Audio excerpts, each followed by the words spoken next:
Good morning, Jane. Good morning, Daly. How are you doing? Good, good. Again, you just did a tremendous job yesterday.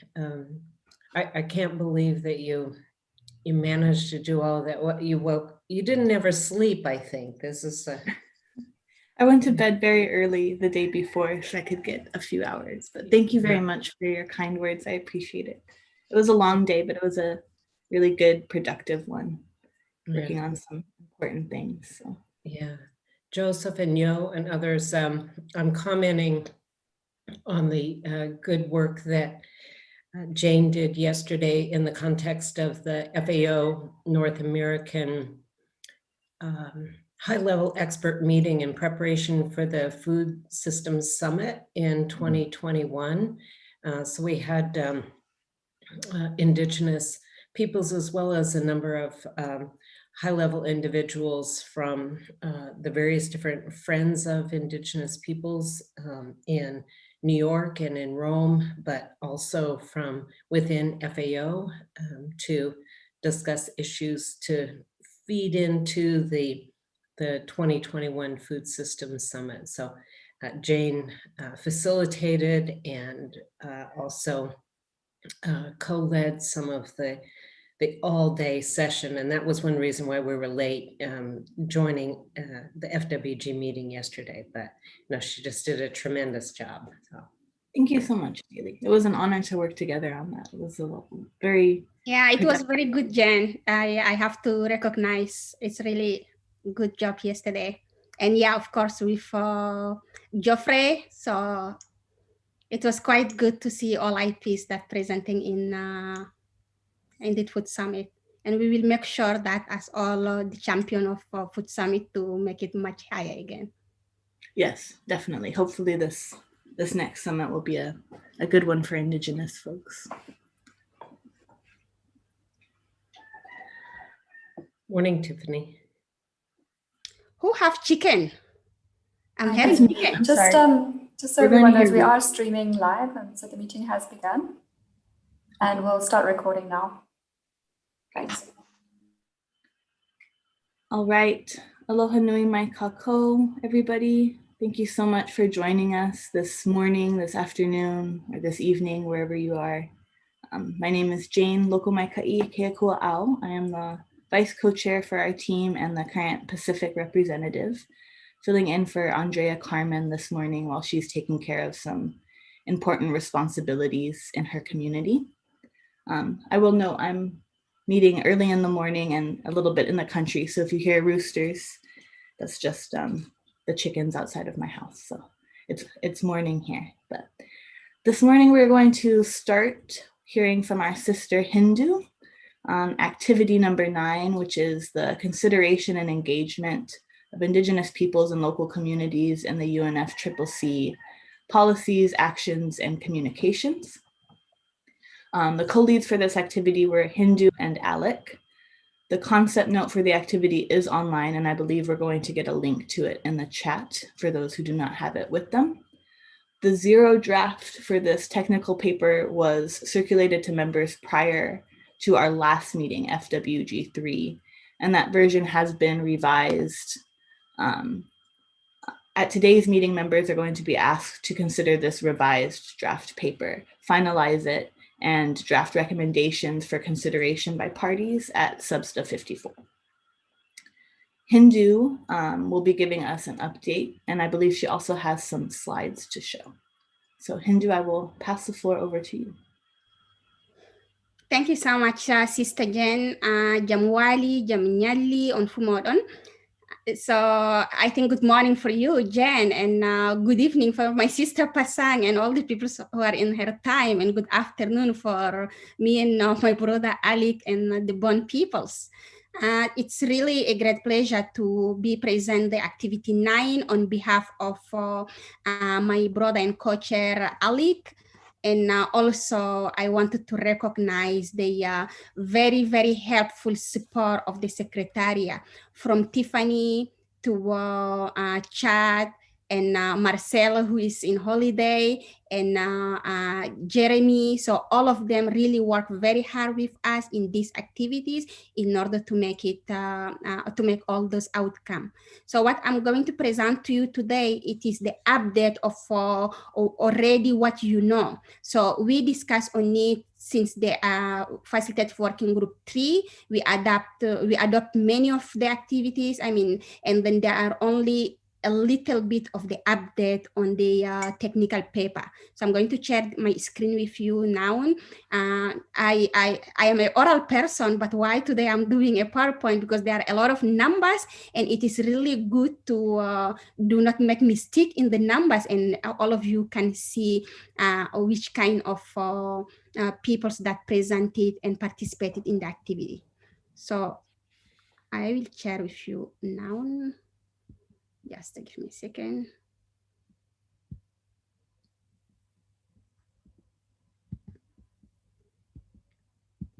Voilà.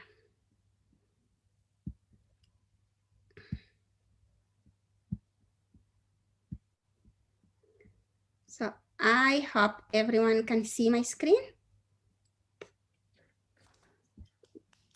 Super. Okay. So this is the activity 9. It's consideration engagement of Indigenous peoples and local community in UNFCCC policies, action, and communication. So as I said, the co-lead are Alec and myself, and with the support of the technical secretary that I really recognize. The objective, you already know it, because I think the secretary posted already the concept note in the link. If you wanted again to revise the objective, it's really how we can map all the policy, communication, action of the Indigenous peoples within all the UNFCCC conventions, and then to see how they include Indigenous peoples or how they include the local communities on it. Then the approach, this is the part we didn't touch, we already adopted and we move forward. How we did to achieve all the goals, it is going through the mapping of all the policies, and after the mapping, analyzes the policies and communication, of course, in action. And we went through a call of submission, and we did also 2 digital survey, and we did a submission. We call for the submission from the Facilitative Working Group members who are from the 7 sociocultural regions, if they have something to add as best practices. And the end up was the technical paper that we revised it today. So from the one deliverable, from the data collection, so the Secretariat analyzed it more than 572 documents from the policies, action, communications, in all the national documents that the countries presented to the UNFCCC Secretariat. And as we know, it's very important for us. Yesterday we talked about it. The NDC's papers are really very important and took highly there, the NAPS documents and the biannual reports and biannual updated from the developing countries, the NAPAs. So all those documents was analyzed in a big Excel file. If you remember last time that Marcel shared it with us, the Excel documents, and they went through a criteria to see how they can name Indigenous peoples or local communities, or how they note it's just like vulnerable peoples or whatever. So that's helped to drive all the analytic thing of the documents.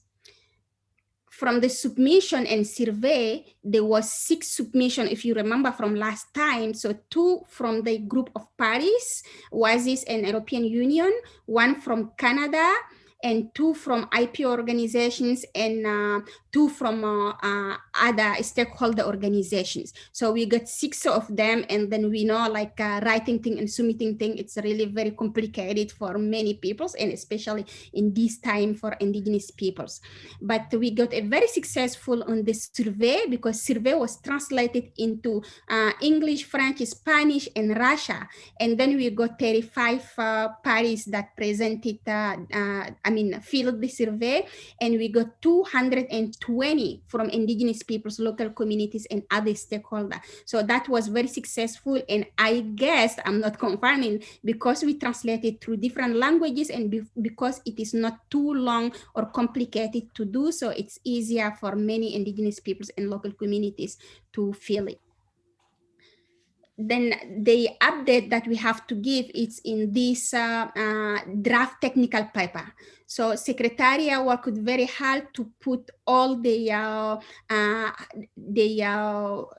summary of the discussions into the technical paper, and that gives the mandate as a gap that they can analyze from all the submission survey of the activities, and then they figure out what are the gaps, and that can help us maybe to see what we can do with all those gaps. So the gaps was through the identification of the mapping, and also the discussion we had into the Facilitative Working Group 3, where the members and also the participants give the feedback who are incorporated in this paper.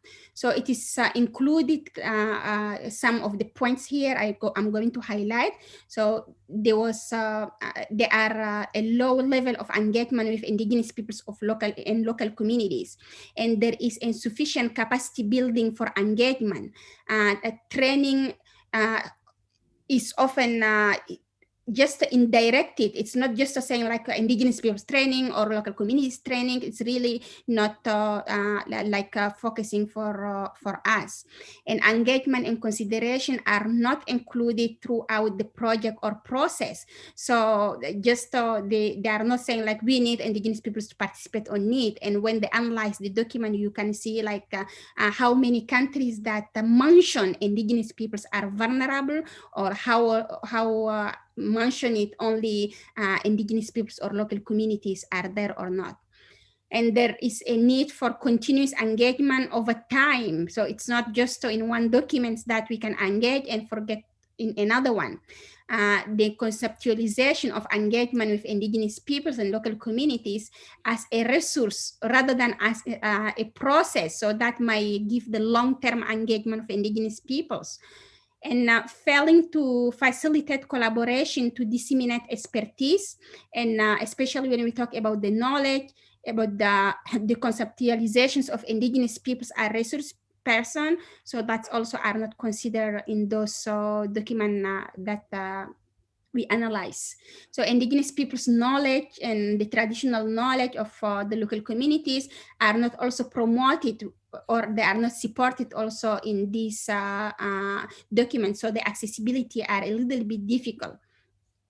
And there are lack of reference to Indigenous people's practices and technology, because in the documents that they analyze, there are already few policy papers, or not few documents that present technology, and some of them maybe highlighted Indigenous peoples, but at the end of the day, they do not highlight at all the Indigenous people practices or technologies within the NAPS or NDCs or other policy and other documents. So then the consideration of the rights of Indigenous peoples and consideration of the local communities is lacking into the document that come from the Facilitative Working Group 3, that where we make the comments. It will be very important to see how Indigenous peoples can be a right holders in considering in this activity. And lastly, consideration of gender and youth in relation to Indigenous peoples and local communities are not also clearly indicated into the document. So that's also from the Facilitative Working Group 3 comments that we revise it and include it in this document. So far, those are the update we have into the documents. And at the end, the recommendations of the activity 9 will be highlighted and include into the activity 6 that we already talked about it, will be presented into the subset to be considered. So far, those are my update in this activity. So if you have from my co-chairs, Alec, firstly, if you have anything else to add, and of course, we'll be happy if you need any clarification or any other comments that you made to improve the documents in order to adopt it. So thank you so much. Over to you, Jen. Mahalo nui. Thank you so much, Hindu, for that very helpful presentation. I think it was good to see some of that up on the slides. Alec, did you have anything you would like to add before we open the floor for discussion? I think she's pretty much covered all that was in the paper. Thank you. Thank you so much. All right, first I'll open the floor up to any FWG members for comment before moving on to the general audience. Pasang? Thank you, Jen, and thank you, Hindu, for your excellent presentation. That really captured very well the activities on the 9 that we have gone through for a while, and then all the work that you have done under your and ALIC leadership with the help of the Secretariat. That was and then the outcomes of the assessments mapping and it is very remarkable to see like a lot of many indigenous people are engaged in this process. So I was just observing out of the 255 survey, almost 220 are IPs and 35 are parties. So from and then also I was very impressed to see the submission from the IPs also and at least to indigenous people organizations. Definitely there are also a lot of inputs in this submission. So I'm just also very worried because they deliver the outcome of this study already shows how weak especially the engagement of indigenous people on the ground. All this policy, NAPs, this NDCs and all other relevant policies on the climate change that has a direct and indirect impacts for indigenous peoples and local communities and women's. But the low engagements and the low rights issues and and indigenous people hardly considered as a resource person or hardly considered as actors. And this is a really heartbreaking situation. So this is a big challenges ahead of us. Responsibility on our soldiers as a facilitative working groups, but at the same time, all the observers who are attending this meeting, who are working in the climate change area, that if we are in the climate change, in the different study and report already come up that how important role, the crucial role played by indigenous people.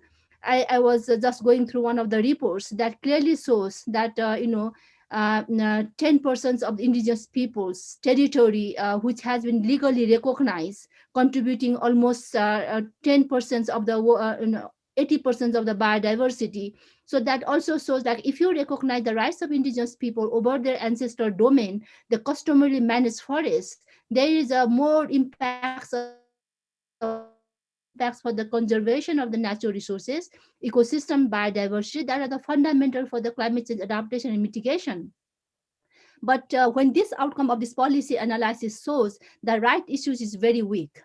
So that already shows that the recognition of the customer institution, our governance system, our cultural practices, traditional values is very weak in the policy. So we can imagine its implication. So this is, this is really worrying part, and actually this is the bitter truth that we all need to accept, and then we all need to move ahead and taking the responsibility by facilitative working group members, but also all the constituent bodies inside and outside. Otherwise, we are not moving in the right direction, but on the other way around. Thank you very much. Thank you very much, Pasang. I see Daly, and then we'll move to Estebancio.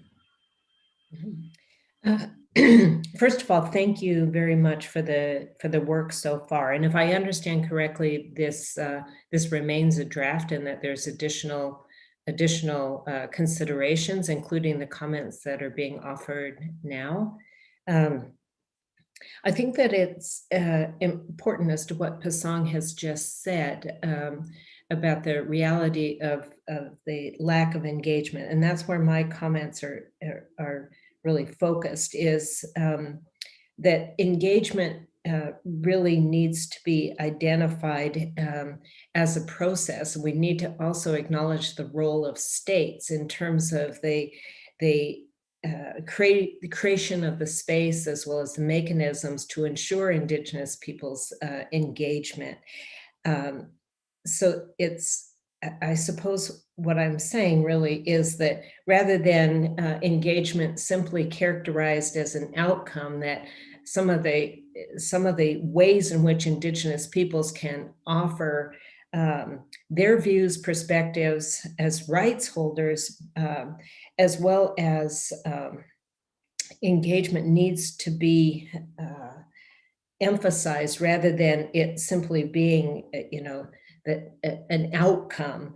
Another comment is how Indigenous knowledge is framed at present. I think that it's really important to procedurally address these questions, and maybe the opportunity for doing so is in the format of some very proactive recommendations out of this particular activity, to come back around to Pasang's comments, that key recommendations targeted at key actors, and in particular states, as well as others within the UNFCCC, to create the procedural elements that are necessary to really enhance Indigenous people's participation with these issues. And the other item, and I know everyone's probably tired of us addressing the matter, is that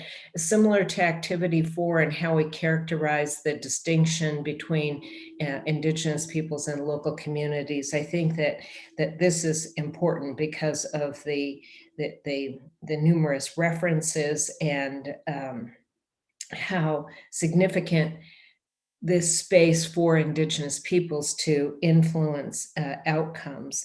And this also, the final comment goes to what you said, Hindu. I can't remember what day it was in the last 72 hours or so, but the practical outcomes, that how, again, do these translate into very specific recommendations by which at a future time we can evaluate whether or not this activity enhance the engagement of Indigenous peoples in these processes. So I think those are just a number of my comments. I can add further and bulleted points to the co-leads on the activity, and just thank you for the opportunity. Thank you very much, Daly. I did just want to note before moving to Estebancio that this is still being revised as a technical paper. It will be finalized after FWG 4, and a final draft will be circulated to all the members for review. Estebancio? Thank you very much. Good morning, good afternoon, and good evening, wherever you are. First of all, well, thank you, Hindu and Alec, for the great job that they have done so far. I think that it is very difficult with the survey and stuff, because sometimes not many people respond because they may don't understand some question. And in some cases, in my constituency, told me, but I feel that they are not asking me question to me, so I am not gonna respond. So those kind of things need to be fixed, need to be directed to the Indigenous peoples or the other stakeholder to see whether they can respond, because they sometimes feel like they are asking some question, that belong to the parties. That's one thing. I have one question and some other comments. Before that, I agree with Passam and Daly about our different realities that we have back home. Okay. Okay.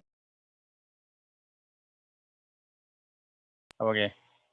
Now I can speak, I guess. Something happened, technical things, I guess. Now I have been stopped my inspiration.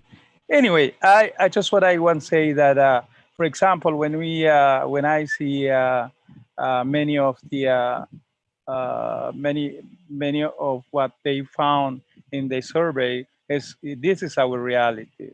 This is lack of trust that indigenous peoples have between their state and their um, and their and with indigenous peoples, because indigenous peoples won't provide their best practices.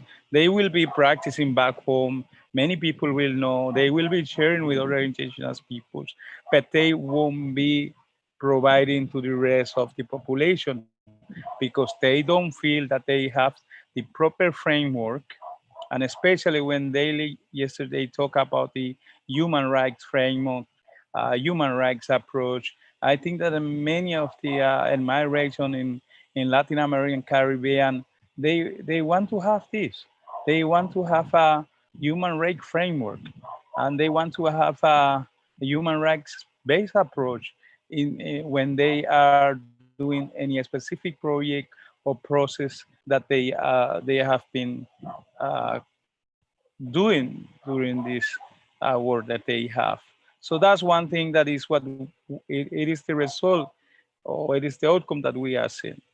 My question is, when we talk about in this document, in activity 9, about the indigenous peoples and their participation within the UNFCCC processes, are we talking about indigenous peoples as indigenous peoples, or are we talking about as a facilitated working group members?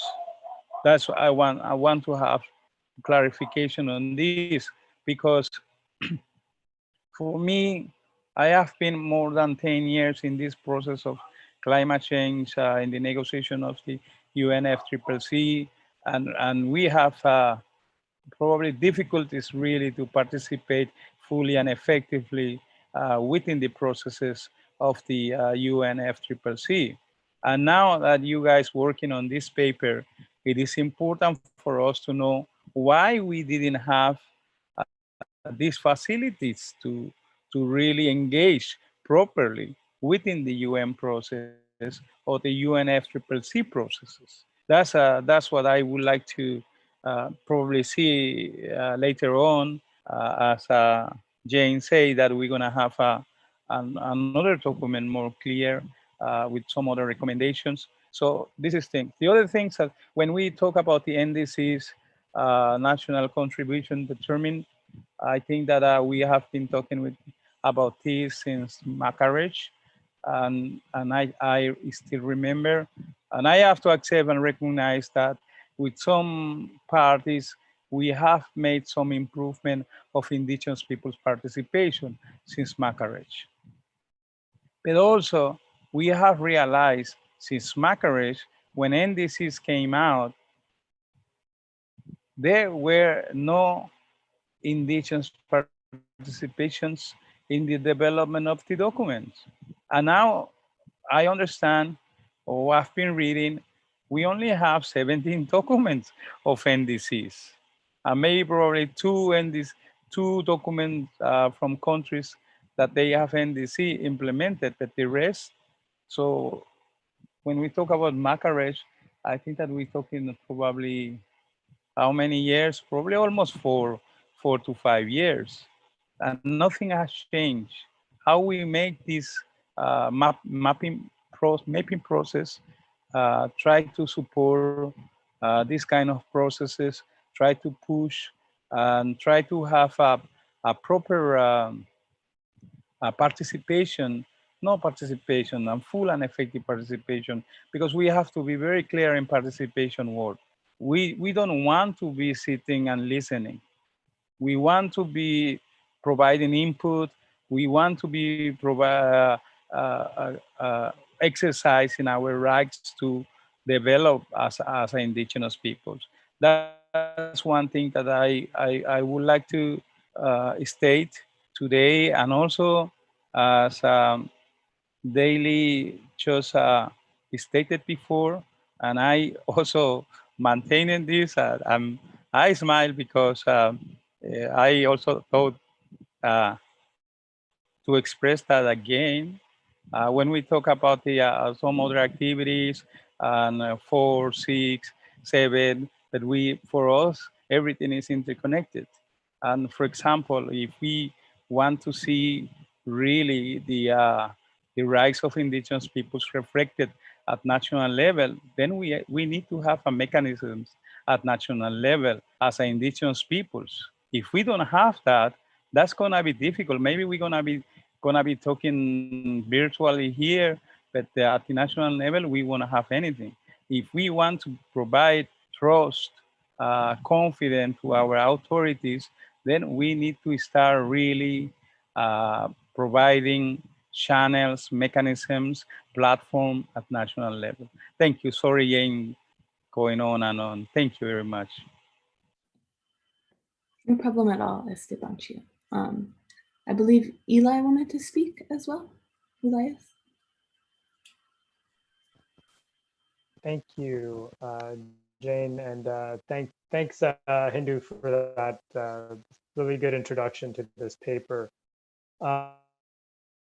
And quite frankly, I think it's a very quite an important paper, I think, for our work under the work plan, because you can't really set out where you want to go if you don't know where you've been, where you are. So that this mapping exercise of looking at existing, the existing policies and how we're currently doing things and how we're engaging under the convention, I think is really important to help us all understand what we're working from. And I don't have actually a lot to say in the sense I'll be echoing a few comments that have been made already, and I know we have already provided some comments on the paper. But as Daly said earlier about engagement, it is indeed a process and not an outcome. And as Estebancio also spoke about, we're trying to make it so that indigenous peoples and local communities can fully and effectively engage in the process, in the convention and its processes. And this isn't, so how do you do that? Well, this is, the paper is helping us learn what's currently happening, but also helps us identify what are things that work well, but where there might be gaps. And again, going back to the point, this is a process. Just because you say, I'm open for business, if people cannot reach your business, doesn't really work, right? So when you say you want to engage, ensuring that there's a capacity for those to engage I think is part of that process, if you will. So that's just an important point there. And we've already provided comments, and I think the paper is looking really good in terms of, I think we identified some methodological issues that arose through the mapping exercise when some searches were made to try to find certain pieces in NDCs or NAPs and so on. I think so we've tried to fix those. As I think Daly already mentioned, making sure we have proper distinctions between indigenous peoples as rights holders versus local communities. And all that to say, this is actually, like I said, a good foundation. It is just a mapping exercise. So the paper itself, for those who are not too familiar with it, will not have any recommendations in it. But what we're learning from this paper will be used for the recommendations that we are still elaborating under Activity 6, which I know we will have further discussion on. So anyway, I just wanted to highlight those things and thank again the co-leads on that. Thank you very much, Elias. Those are astute points to make. Yo, did you want to make a comment on this? Yes, thank you very much, Jane, and greetings to everyone. Particular thanks to our co-leads for putting together some really useful, really good work here. I'm actually very happy to follow Eli because he clarified something for me. But in any case, I have two comments. One, I support the comments by Daly and Eli about the importance of distinguishing between Indigenous peoples, including Indigenous peoples as rights holders on the one hand and local communities on the other hand. And so very open to efforts in that regard. And my second comment had to do with what to do with recommendations that would come out of this particular activity, because I know that one of the deliverables for this activity is a set of recommendations from the FWG to parties. And I was not too clear whether this particular activity was supposed to have a separate section or a separate paper with specific recommendations, or if we're just supposed to pull from this activity to feed into activity 6. I'm very flexible either way, but I think Eli's clarification is something that I would support.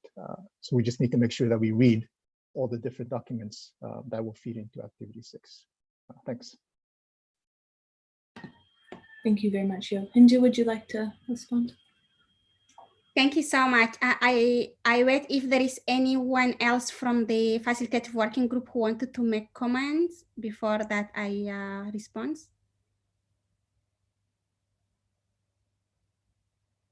Okay, looks there is no one. Thank you so much, Jen. And thank you all of you for your comment from Can I just something? Okay, go ahead. Just one observation before Hindu response overall.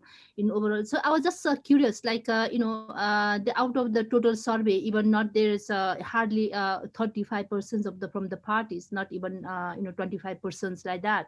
So this also shows the most of the state parties are not really interested to talk about Indigenous people. So this also shows that why it is very important for us to come up with the capacity buildings, of the state parties to understand the issue and concerns of the Indigenous peoples. Maybe that could be one of the recommendation or process ahead for us to engage, how we drive the attention of the state parties, the negotiator, for them to understand, internalize the the issues, not only the issues, but the role played by the Indigenous people, and why it is important for the national government to drive the attention and put the attention. Maybe we can improve further this one, maybe because of the activity 2 that we're focusing on the capacity building for the state party that had to be postponed because of the pandemic. But in the future, we can also see like our facility working group members from the state parties maybe could have a reflect on this one, and maybe develop the strategy of how we reach more parties for especially on the importance of this survey. Thank you. Thank you. I can go again. Sorry, yes, Hindu, please. Okay, thank you so much. Yeah, thank you all for the comments, and thank you, Pasang, for coming back and making again a concrete proposition on that. I totally agree with all of you. I mean, firstly, I noted that we all agree on the right best approach, and we all agree on Indigenous peoples are right holders to be separate than the local communities. And I think if I have good memory, Elias, your last comment in the technical paper include this language to separate the two of them, right? So I think we noted that, and I hope also from Secretary also they noted that, so we can revise this part to make it even more stronger and more clear, maybe to add the part of the right best approach to the right holder who are different. And another comment that also I noted, I think we have to see how we can consider as recommendations in Indigenous people's knowledge. how the knowledge can be considered and how the knowledge can be transferred to be included in NDCs and in NAPs, in NAPA's documents, because it's very important to see how that can work. I think, Delhi, you are completely right in this way, and we should work in another recommendation to highlight this issue, because anyway, the platform is linked to the knowledge. And so far, from what Estebancio said, of course, we have only 17 countries who revised them NDCs, but due to all the difficulty of these years, hopefully that they can revise all the NDCs by the next years, by the next COP. And this is why it is very important for us now to make the recommendation and to try to share it during the SAPSTA, in order to at least the countries who didn't revise yet to include the indigenous people's needs, or to follow all the recommendations that we did in the revisions of them NDCs. And for the other of them, maybe to translate the NDCs at the national level, because it's not because they present it to the secretary full stop. They have to implement it, and maybe during the implementation at the national level, we can make another recommendation to see how they can include, how they can incorporate all what we ask for. So that may be also one of the recommendations. From NAPS and NAPA. So NAPA, all the least developing countries did a NAPAs documents. At least this is really a good thing. All of them did the NAPAs documents, but maybe during the implementations will be good that to revise how they can incorporate all the recommendations. But for the NAPs, for within the 155 countries, only 21 countries did NAPs. So NAPs is still in a process for all the countries that are supposed to do it. So that will be also maybe another way to see for the rest of them who do not did NAPs to incorporate that. And I believe that my brother Alik, as coming from also developing countries and from countries that lead the LEC countries, so then it can help also to maybe see which strategy or which recommendation we can do to include all what we highlight. So to Estebancio's questions, when we talk about participation of indigenous peoples, it is the Facilitative Working Group members, indigenous peoples, or all. I don't think that the Facilitative Working Group indigenous peoples members will be the only one who can participate in the UNFCCC process. I don't think that it is a representative at all. We are talking about indigenous peoples in general, those who are coming to the negotiations or during the negotiations. So that might be the caucus who can take care of this, and how we can be a right holder and participate in the decisions, because it is not time of negotiation, it is time of implementations of the Paris agreements. And all of us know that we have the 10 years in all these agencies. We need to change the game, and we need to be sitting in the tables and also participate into the decision making. So personally, I believe that it might apply to all indigenous peoples. And when we go outside of the negotiation at the country level, it has to be the indigenous peoples of the country or of the regions to also participate and support the countries. That's what they need to understand. The governments, we are not like putting indigenous people separately and them solutions separately. We want to support the government. But if we do not sit in the tables, we cannot support them. So if we do not talk for ourselves, it cannot work. So maybe that's respond to your questions, but be sure that it's going to be all of us, not only the Facilitative Working Group members. And coming to Clement's questions about recommendations. So of course, the mandate of deliverable are the call for submission. So call for submission as for all the peoples. It's sent it to all, from the countries to its stakeholders. But while responding to call for submissions, it's always a big challenge for all the other bodies, not only for this body. So that's why we got only few of them. And the survey was also for all the peoples, but survey is much light and also translate it, and then people can feel more included, and then they can respond easily. So then the final is the recommendations, as you said, as one of the deliverable. So the recommendations, we have the technical paper that as members we need to agree on it first. If we agree on the technical paper, we add all what we want, because it's an analytic way of the gaps. That's what I understood from this technical paper we did. And the technical paper, it's not the end of what we did. So after this, as the Facilitative Working Group members, of course, with the code lead and the secretariat support, so we will take all the gaps that we can reformulate a recommendation on it. So the general part can get into the activity 6 also, because activity 6 highlight the activity 9 too. But the specific recommendation and the detailed recommendation, we need and we have to do it under this activity after the adoption of the technical paper that we are going to do. And those recommendations may go to the Substar, and they might go to get adopted and shared with all the stakeholders in order to give them the way to support Indigenous peoples to make it actionable. And this is definitely, as you say, Deli, this is my worry. I don't want to have one of the activities to do not be actionable.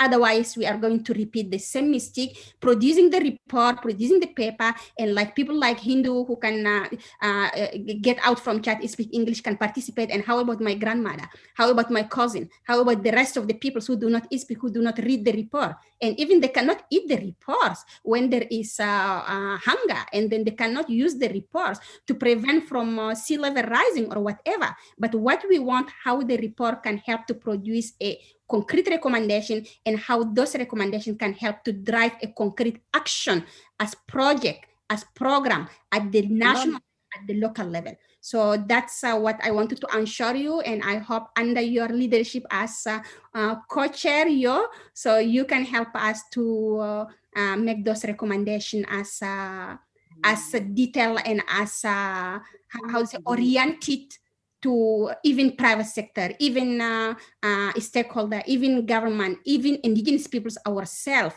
even local communities, and we can make it actionable. So here are my comments, but if someone from Secretariat, oh yeah, Alik wanted to add a comment, and also if the Secretariat wanted to add something, we will be considering that with pleasure. Thank you so much, Jen. Yeah. Thank you, Jen. Yeah, I think Estebancio raised a very pertinent, issue, which Hindu has kind of touched on it. I mean, and the question was the target, FWG members, when soliciting views. I think, that question is quite important, because, I saw it when we started, soliciting for views, through surveys. We sent views to parties, and my own party, which I represent as the African group, when they received it, they sent it to me to make comments. So then I told them, I said, well, I'm a member of the Facilitative Working Group, and this particular activity, I'm co-leading it. So I can't ask a question and then answer it, This is supposed to be answered by, the bigger group, and not only me as an individual. So I think, Estebancio, that's a very, very important question that you raised, and I'm sure that notion does not only exist to, my grouping. I'm sure, it also exists with other groupings that, when they see anything to do with the Facilitative Working Group, they just leave it to the group members and not to, the constituencies. But in answering, his question, I mean, the target was, for all the Indigenous, peoples and local communities, as well as parties, and not only for the FWG members. Thank you, Jen. Thank you, Alec. Daly? Yeah, just quickly on that note, what Alec and Estebancio in this exchange have revealed for me is something that Alec has just said about, and maybe I didn't amplify my comment very well, in terms of the the role of states in all of this, the role of state parties in all of this. And so what Alec just said is kind of what someone on the opening day said about the treatment of the Facilitative Working Group as somewhat of a misunderstood as the Indigenous caucus and the voices, the diverse voices of Indigenous peoples. And in the case of what I hear Alex saying is the diversity of the state parties also, and the need to hear from them, but also in terms of, for example, the work of Activity 4, and wherever Indigenous knowledge is raised and treated in our activities, much of what's being said in Activity 4 is about the procedural aspects of engaging Indigenous knowledge holders, engaging Indigenous peoples in order to get the rich substance of Indigenous knowledge in relation to climate change impacts at the national level. And so it's these processes and the important elements of recognizing the rights of Indigenous peoples in relation to Indigenous knowledge and how to create the environment and space for that trust and respect to emerge so that it can be accurately reflected in activities like this. So I think it's, I'm just trying to add the linkages between what Estebanso and Alec have just now referenced and the important role of states. But we'll offer our comments in bulleted statements to the co-leads and hope that it'll be helpful in your next stages to the activity. Thank you. Thank you, Daly. I would like to ask Tiffany from the Secretariat to clarify how recommendations will be going to Substack. Thanks for the question, Jane. Basically, what happens when a set of recommendations is mandated, which for this Activity 9 and Activity 6, they are, what will happen is once the technical paper is finalized and all the members agree to the technical paper, the co-leads, Alec and Hindu, will put together a draft set of recommendations the same way that the co-leads for Activity 6 did it. So they'll put together a document with some ideas and then they'll circulate it to all the members, and the members will work on that by email intersessionally. We hope to have some kind of a share drive up early next year to make it a little bit easier so that you don't have to use emails so much. But members will just have a chance to work on those recommendations together once Alec and Hindu circulate the first draft. And then for the set of recommendations coming out of this activity and the same for Activity 6, those will go as annexes to the FWG 5 report. So members know that not all of the FWG meetings get formal reports, only when something needs to go to the Substa or the COP out of the FWG. So that was the case for FWG 1, where the draft work plan was annexed. And then the FWG 1 report was a formal report that got translated into the 6 UN languages. So for FWG 5, hopefully those sets of recommendations will be finalized. There are also two other kinds of recommendations that are mandated by the work plan for Activity 1 and 2. Those recommendations come out of meetings. So they come out of regional gatherings or the annual meeting. So that's a little bit different. That's not something the members can work on without actually holding those meetings. Great. Thank you so much, Tiffany, for clarifying that. Yo? Thank you very much, Tiffany, for that clarification, and Hindu as well for that useful explanation. I'm fine with going with that approach. I will note, though, that there'll probably be significant overlap between the recommendations for Activity 6 and the ones for this particular activity, which I think would be fine. Just reinforce each other. As long as we don't contradict each other, I think it'll be fine as mutually reinforcing recommendations. Thanks, everyone. Thank you. Hindu? Thank you so much. Just to draw your attention to the chat, and then I think Tunga is also making some comments. I don't know if he wanted to take a floor, and I wanted to be sure that someone from Secretariat is also taking note in all what we are saying and all what is going on inside the chat, because those are the ones who can help us to make all the recommendation, I and Alec. Thank you so much. Yes, thank you very much to the Secretariat who's working behind the veil to capture everything for us. It's much appreciated and very helpful. Now that we've heard from the FWG members, we do have some time to open the floor, and I do see some folks making really good recommendations in the chat. If anybody would like to take the floor and speak, you can either raise your hand or turn on your camera and give me a wave.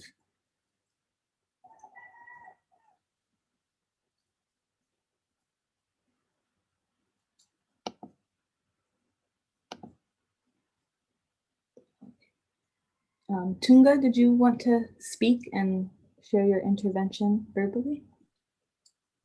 Okay, thank you very much, everyone.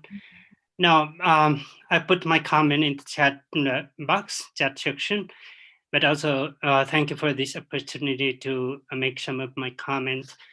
Yeah, first of all, I would like to comment.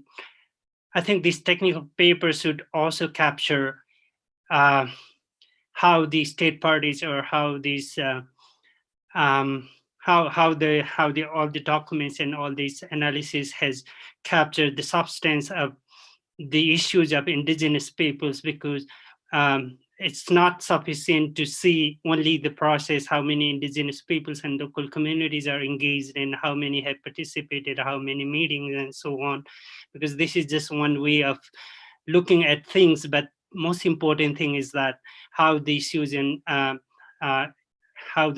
rights of indigenous peoples are taken into account of those reports and communication of the parties and others. That is one. And the second one is that in the executive summary part of the report in the paper, it's the use of the terminology is a little bit different than what we have discussed in our Indigenous Peoples Caucus and during the negotiation of Paris Agreement. It says indigenous knowledge, traditional knowledge, and so on. Particularly on indigenous knowledge term, I suggest we use the knowledge of indigenous peoples, because that captures the better sense of what we really mean by saying the knowledge of indigenous people, knowledge of our people and our communities. So I request we maintain the consistency of the terminology. I stop here now. Thank you. Thank you very much, Tunga, for sharing that. Those are very important points for us to consider moving forward. Would anybody else from the what we call observers like to make an intervention? This is a rare opportunity for us to all share and speak together. So we would love to hear from everyone who has comments. I think Ghazali have something. Yes, Ghazali, did you want to? I know you just jumped on, you said, but if you want to verbalize your comment. Sorry, I'm actually at work, so I have to like jump in and out, but I apologize for that. Yeah, just what I wanted to share is that in addition to what Tunga says, I fully underline on the second point of making sure that we reflect that we're talking about knowledge of indigenous peoples. Like when we're having a informal discussion, we can always talk about indigenous knowledge, but when it comes to describing the breadth of knowledge, I would concur by making sure that we keep referring to knowledge of indigenous peoples. Also, because, and that's what I put into the chat, that it adds the rights element, the rights dimension to it. Because like I said, so right to self-determination, and I'm sure that Daly can talk at length about it or explain a little bit more about it. Have that the capital P and an S behind it is very important, as indigenous knowledge is within the peoples, and the peoples need protected by the rights. Thank you so much. Thank you so much, Ghazali, for making that intervention. Right. I'm seeing some more comments in the chat. If anybody would like to verbally share anything, this is a good opportunity too. We do have let's see, about 15 more minutes on this agenda item.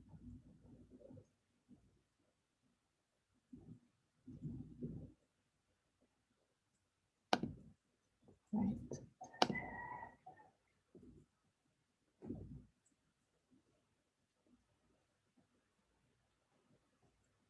Hindu, did you want to speak?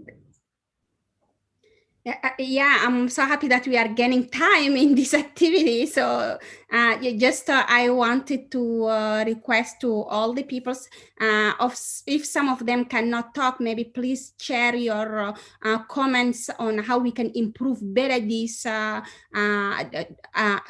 activity or these documents by writing, because that can help the secretariat also to take note, and it can help us to understand in which direction that we have to move. And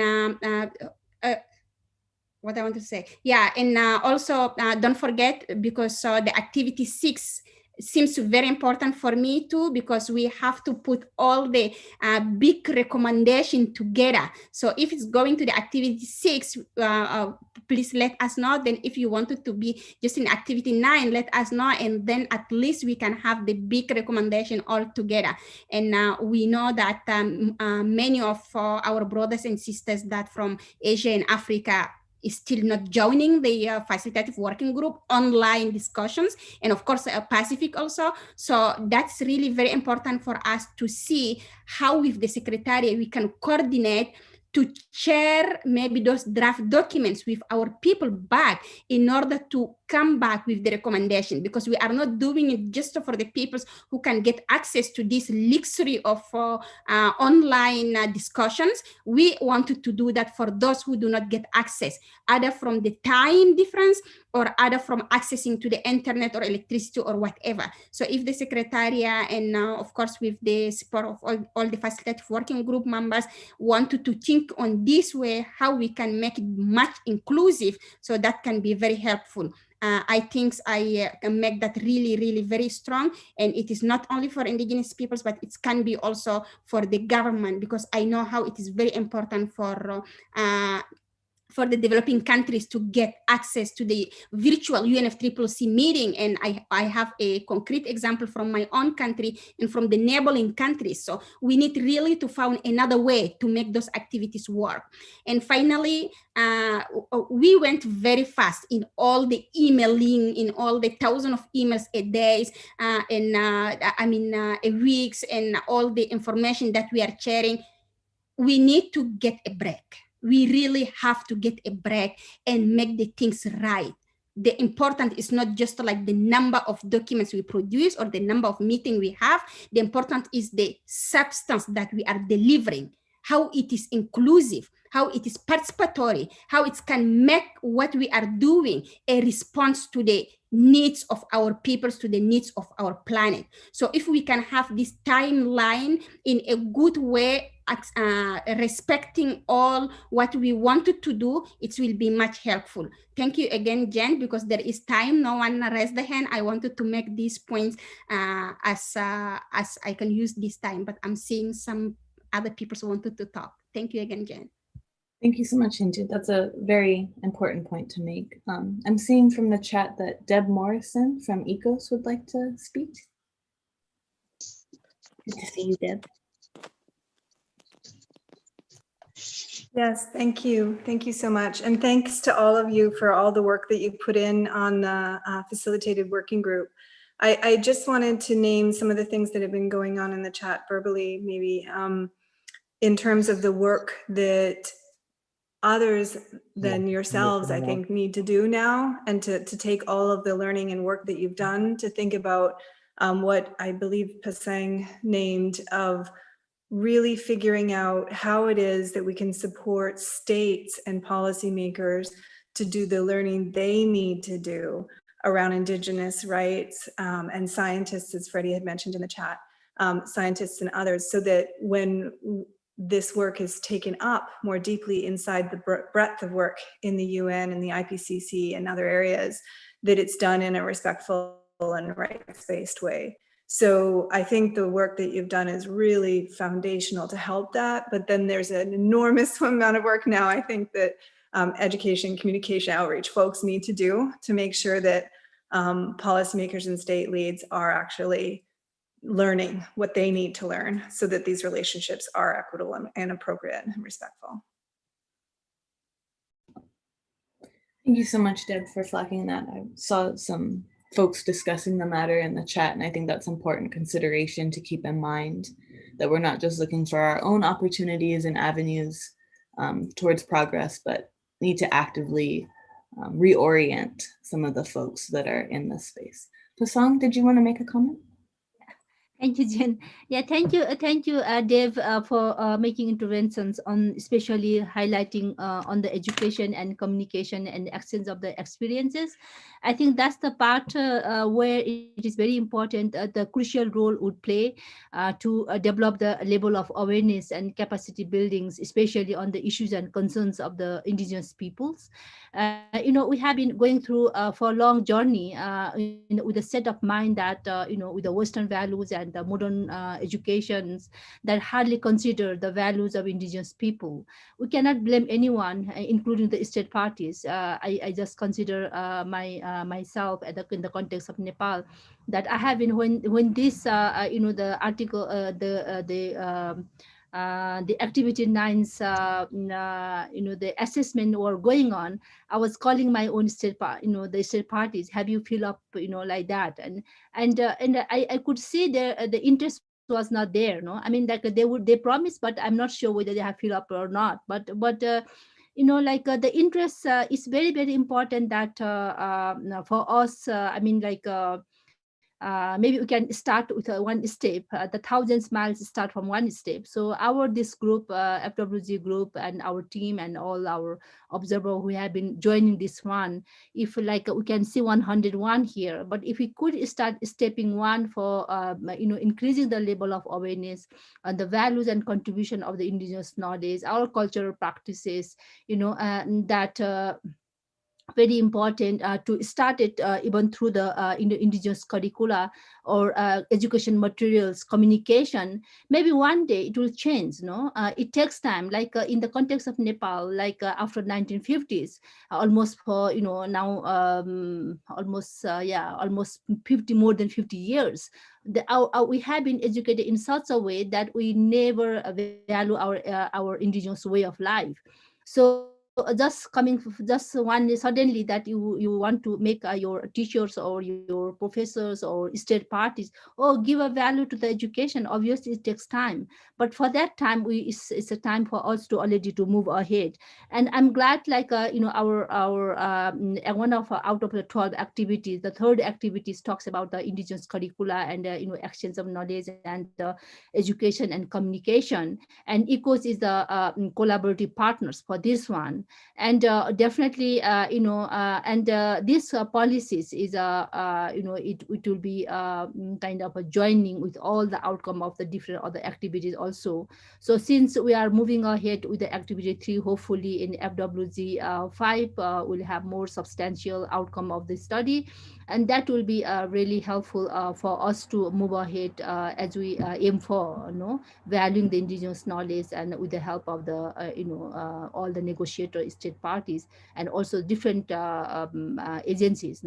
So I agree with Alec, like it's not on the responsibility of the state parties who are member of the FWG should go beyond, but that going to the beyond will start from our steps. As I said, 1,000 miles start with the first step, and the first step will start from these groups and all these groups who are joining today and since few days, and who have been interested for contributing for indigenous people.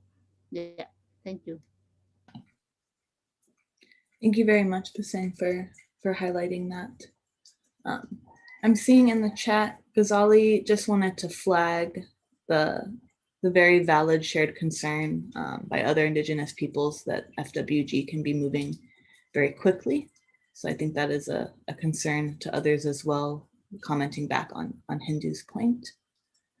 We do have just a little over 5 minutes left. If anybody else would like to make a last intervention, I'm seeing Roxana and Jamie have made some comments in the chat. If you would like to vocalize those and share them, or I see Yo would like to make a comment. Thanks, Jane, but I'm happy to defer to Roxana and or Jamie if they want to vocalize their comments, and I can have a concluding comment of my own after that.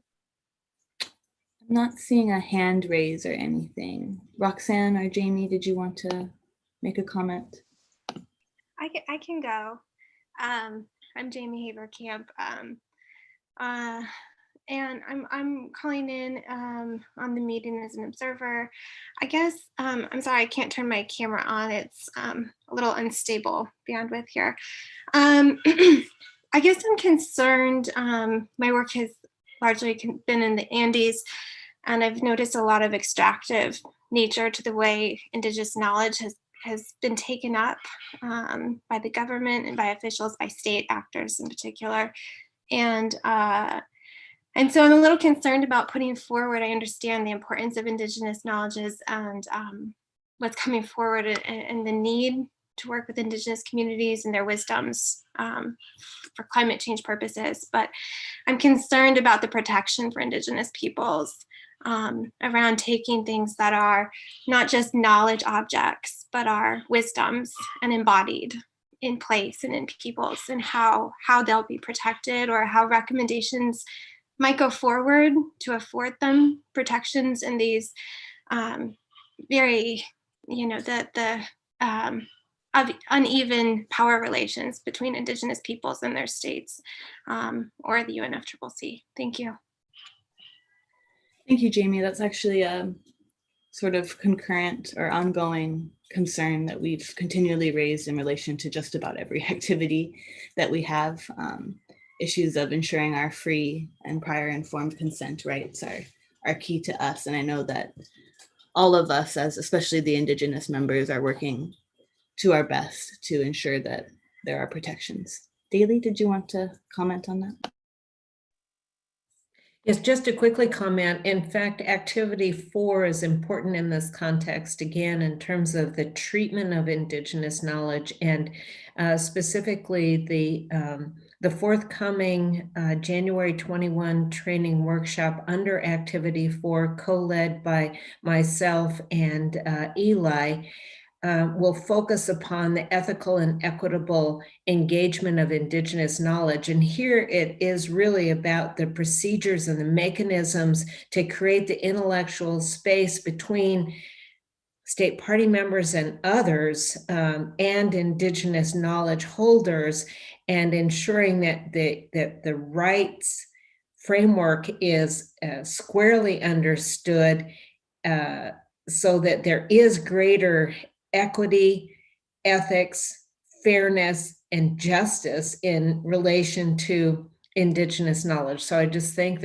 the participant for making that specific reference, and just to highlight that this is a subject matter that we're taking very seriously. We ourselves, as Inuit, take the matter very seriously as well, and encourage you to tune in to the January 21 training webinar on this very issue. Thank you, Daly. That's an important issue. I know we all come from communities that have experienced the violence of misappropriation. So it's important we ensure that does not happen. Yo, would you like to make a final comment in our last 3 minutes? Thanks very much, Jane.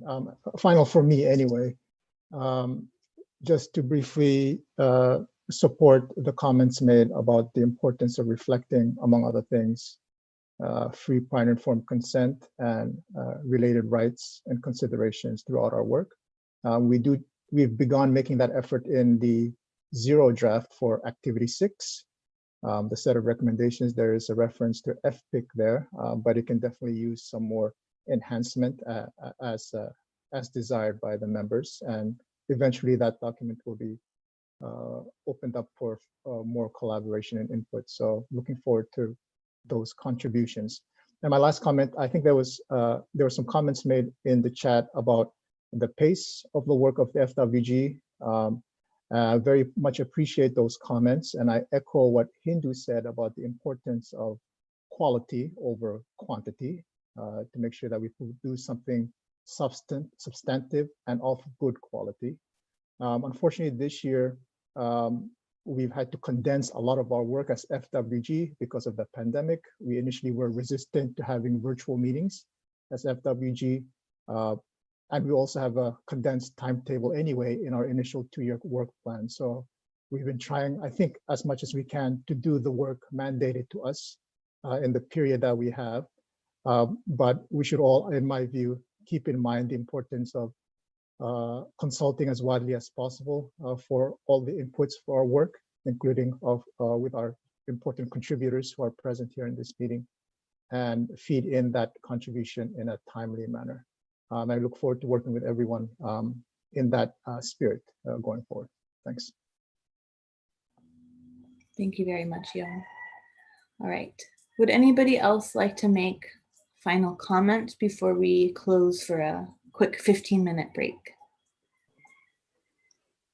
Okay, seeing no one. Tiffany? Yeah, Jane, just to clarify, some of the contributors have been asking, there is two-way interpretation. Some of the contributors were asking in the chat. I think Roxana mentioned that if she were to speak, she would need to speak in Spanish. That possibility is there. Yes, and Roxana, did you want to speak and make a comment? Same comment that you make, Tiffany. There was also the French again today. So it will be good to tell them there is interpretation, French, Spanish. Yeah, that's right. So for all the contributors, if you have a look at the bottom, there's a little button that says interpretation. And that's where you click if you want to have interpretation in English, French, Spanish, and Russian. And there's two-way interpretation. Although the meeting is held in English, there is two-way interpretation for contributors that may need it. Roxana, hay un botón ahí abajo en que se pone interpretation y ahí se puede encontrar la traducción.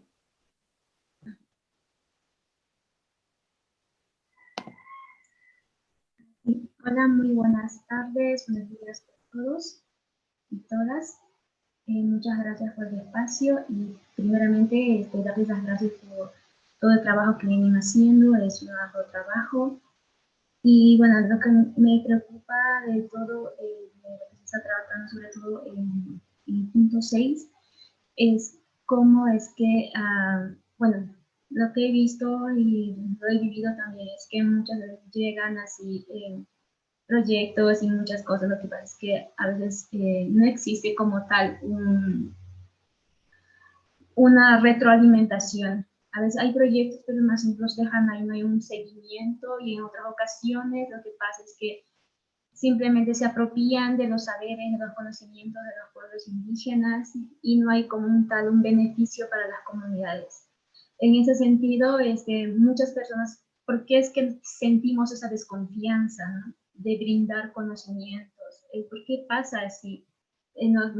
Como que a veces vienen y preguntan muchas cosas, pero no nos tratan de conocer, no nos, como se dice, no nos tratan de conocer su confianza. Cuando hay confianza se abren las puertas y uno puede dar todo lo que sabe, todo para el bien común, pero a veces no solamente les interesa saber, más no dar. No hay una retribución, entonces los pueblos como se sientan así como que explorados en ese sentido. Entonces, es eso lo que quería plantear, y se necesita también la participación de las personas. Y bueno, las personas que estamos aquí, de cierta forma somos como tipo privilegiados, ¿no?, de poder participar y tener también la interpretación del español o del idioma que se hable. Pero hay muchas voces que están en el interior de los países, de las comunidades, que tienen mucho más que decir, mucho más que aportar, que puedan contribuir, y sobre todo ahora que estamos pasando por la crisis climática. Es un inicio que se está teniendo, pero a futuro quién sabe cómo es que va a quedar esto. Son las comunidades que sufren todas las consecuencias, mismo que nosotros no emitamos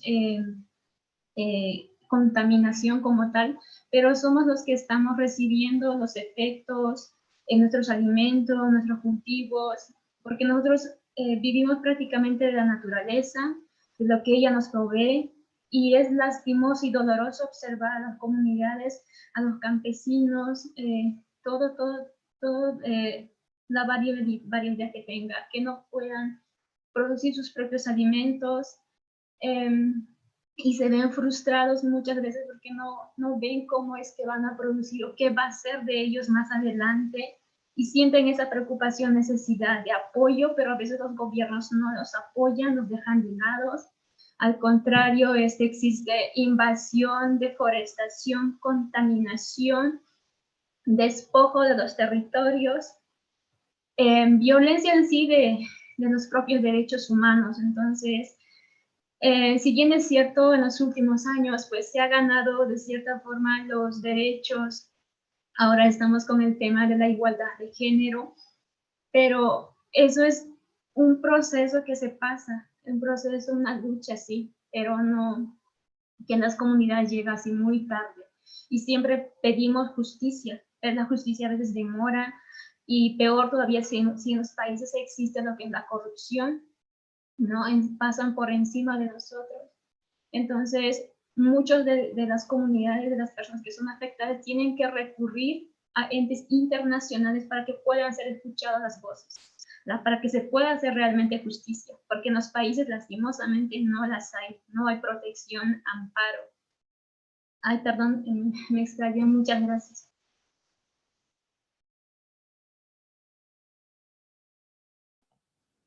Thank you very much, Roxana. Those are very important points. And I think it's important that we hear from those who are coming from sort of negative experiences when it comes to the exchange. I know we all have similar experiences, and we need to be cautious of that. We are at time, so I would ask that we take a short break and return on the hour, so about 10 minutes from now. We'll see you all then. Thank you very much.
Hello to Sarah and Andrea. I see that you've joined the meeting. We're just in a little break. So everyone's going to be coming back at the top of the hour, just to let you know.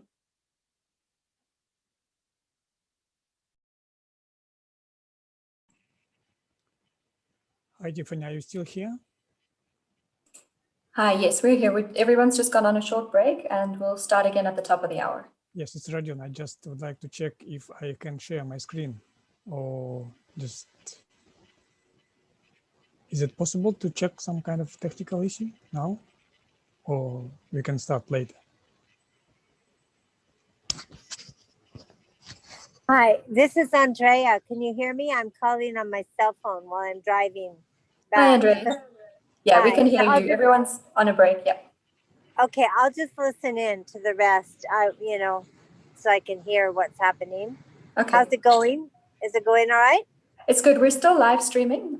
So okay. Just waiting all right. to start again in a few minutes. Okay. All right. Great. All right. Thanks, I'll just listen, and then if you want to send me the link for our debrief, I'll be home by then. I can get on my laptop. Thank you. Thanks, Andrea. We'll do that. Thank you. Okay. Hi, this is Sarah. Could I try sharing my screen now? Hi, sure. Do you want to stop sharing so that Sarah can do a test quickly? Okay, let me.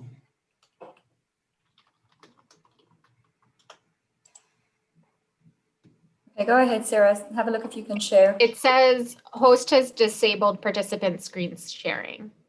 Okay, let's have a look. I think Wissam was going to give you hosting at 6 o'clock, so it's probably just hasn't been done yet. I'm doing it right now. Thanks, Wissam. Tiff, I think Rodian is also asking the same. Yeah, Rodian and all of the other interveners, we will give you hosting rights to share your screen. Wissam's just going to do it one by one. Rodian already has. Okay, thanks. I Okay, see great. his screen. Yeah, there you go, Rodian.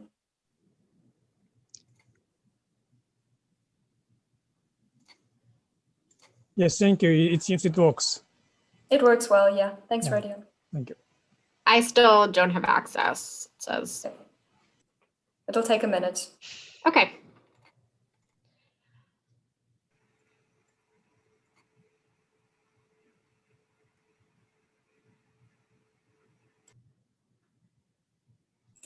Hi, Terrence. Okay. I saw your test went well, so that's good. So, Terrence, you're talking. This is helpful for me to know. So I'll remove something out of my, I'll just mention you all quickly. Hi, Sarah. I didn't know. Hi. No, that's okay. That makes my life easier to try to. Sarah, you have it now. Let's see. Okay. Share Sarah, I have screen. one slide about IPAC that's sort of hardly anything, but yeah. Okay, well then good. We're doing that. Okay, so you all can see that. Hi, this is Mattia. I also need permission to share my screen. Okay. Hi, Mattia. Yeah, Sarah, we see yours perfectly. So great. Mattia, go ahead and do a test. Not yet. Yes. Okay. Thank you. I'm still seeing Sarah's screen. Hi, this is Christina from the Adaptation Fund. Maybe I should share my screen to make sure that it works. Sure, please go ahead, Christina. Okay, share screen. Host disabled participant screen sharing. Okay, we'll make you a host now. Wissam will do it. It'll just take 1 minute. Okay.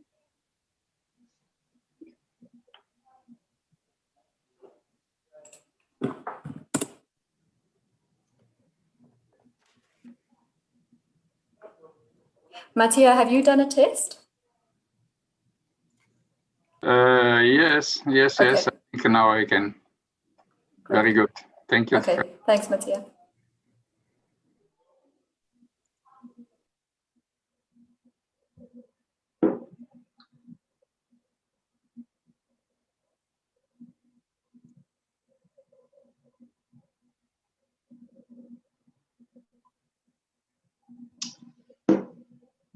So I'm gonna try again. I don't know if I was made. Yeah, I'm not made a host yet. It'll just take a minute, Christina. Wissam is working on it. You are now a host, Christina. I'm now host. Okay, let me try. Wait a minute. Let me just have it open and do share screen. I don't see my presentation there though. Oh, here it is. Okay.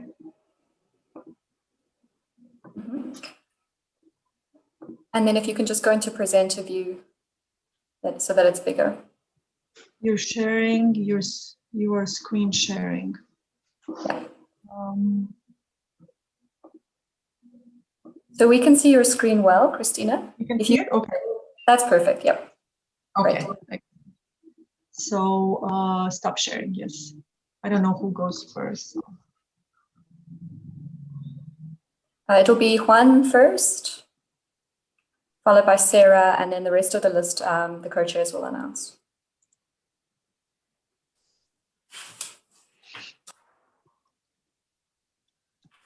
Are we good to go in terms of Just screen one sharing? question. Juan Sure. is also sharing? Juan Hofmeister, yeah. Is he in the room? I don't see him. Okay, Wissam, just keep an eye out for him when he comes to the waiting room, and then we still have some time because Rodion's gonna speak first. Mm-hmm. So when he does join, just give him host rights, please. Okay, sure. Yeah.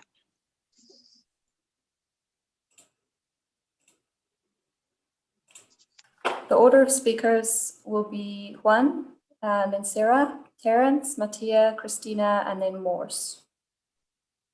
So Juan, Sarah, Terence, Mattia, Christina, Morse. Thanks. Yo, I think we're ready. Everyone's done a test. 5 minutes each, right? Yeah, that's right, Mattia. Thanks. Yeah. All right. Thanks very much, everyone, and welcome back.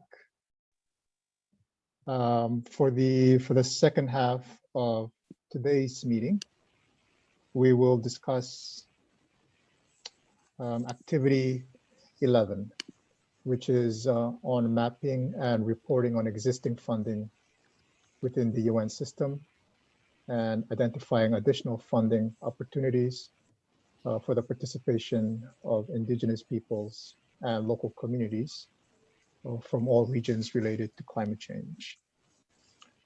For this particular activity, the co-leads are Rodion and Irina.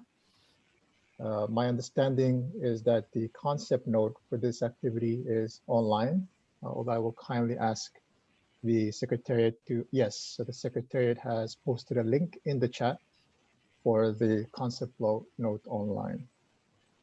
Also a zero draft for a synthesis document for this activity was discussed by FWG members, was discussed at FWG 3.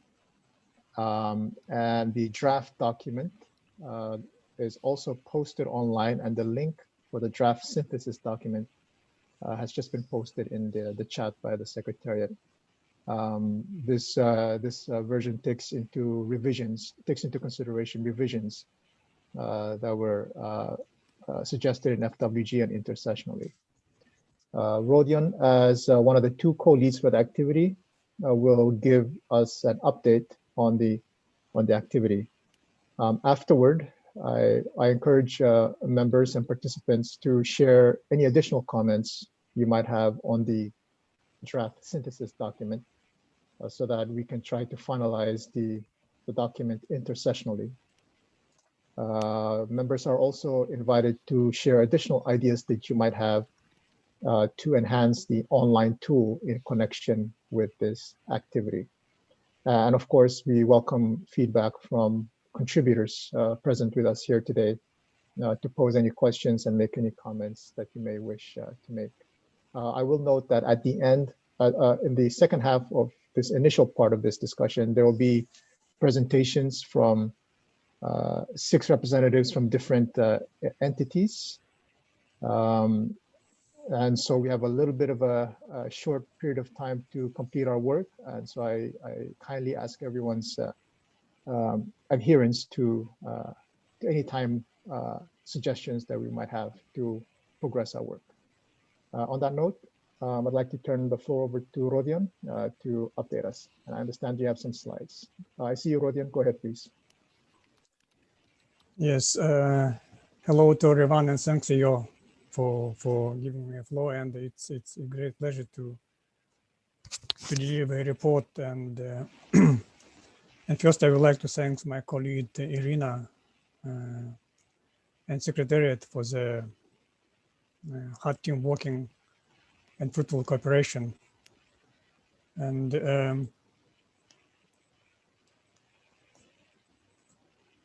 do you see my presentation? Not yet, right? Not yet. Okay, now. Yes, now I see it, yes. Okay, sorry, just.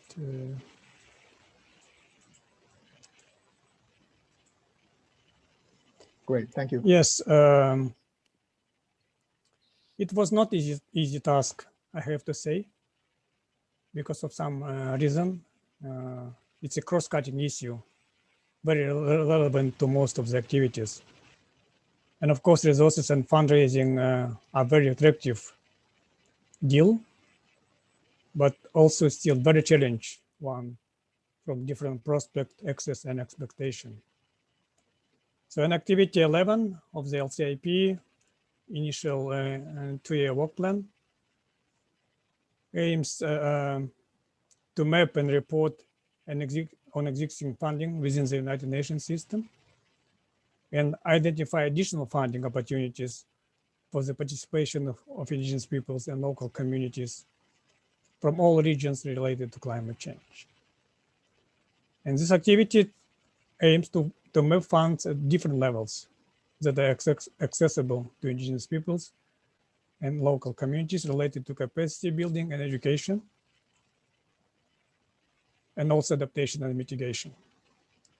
And to that end, this activity has 2 mandated deliverables.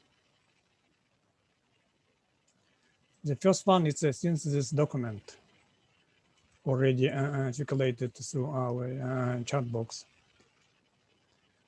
And we would like to update you from the zero draft within the Facilitative Working Group at our 3rd meeting in October. And since that, we refining the information on existing funding opportunities, including more details on the GEF UNDP small grant program. Also, we're adding new funding opportunity like new launch adaptation fund climate innovation accelerator.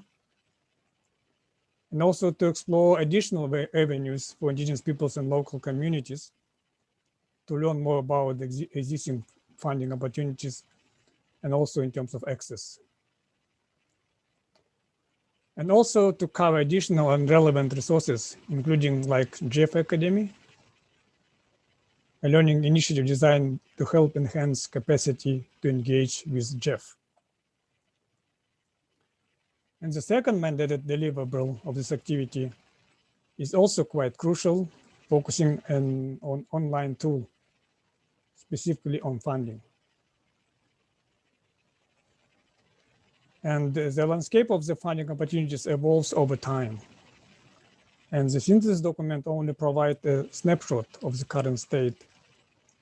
The online tool, with timely and consistent update, will first reflect the changing landscape of funding opportunity for the participation of indigenous peoples and local communities, raise awareness and access to information, and also ultimately enhance the engagement of indigenous peoples and local communities, which is part of the overall purposes of the LCIPP. And there is links to the UNCCC webpage. And what's the next?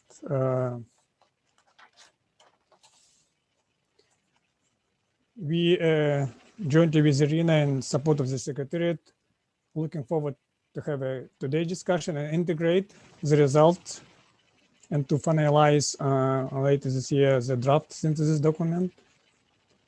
And also we invite all relevant entities, including operation entities of the climate financial mechanism, to share more information on existing funding opportunities. And also we recommend, as mentioned already, as a FWG3, that the mapping and reporting on existing funding opportunities for the participation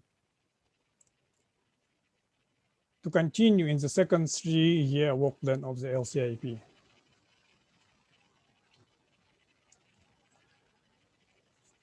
And also at the second portion of my presentation, I would like to brief focus on the skill gaps and some other substantial issue to be covered and discussed more and deeply.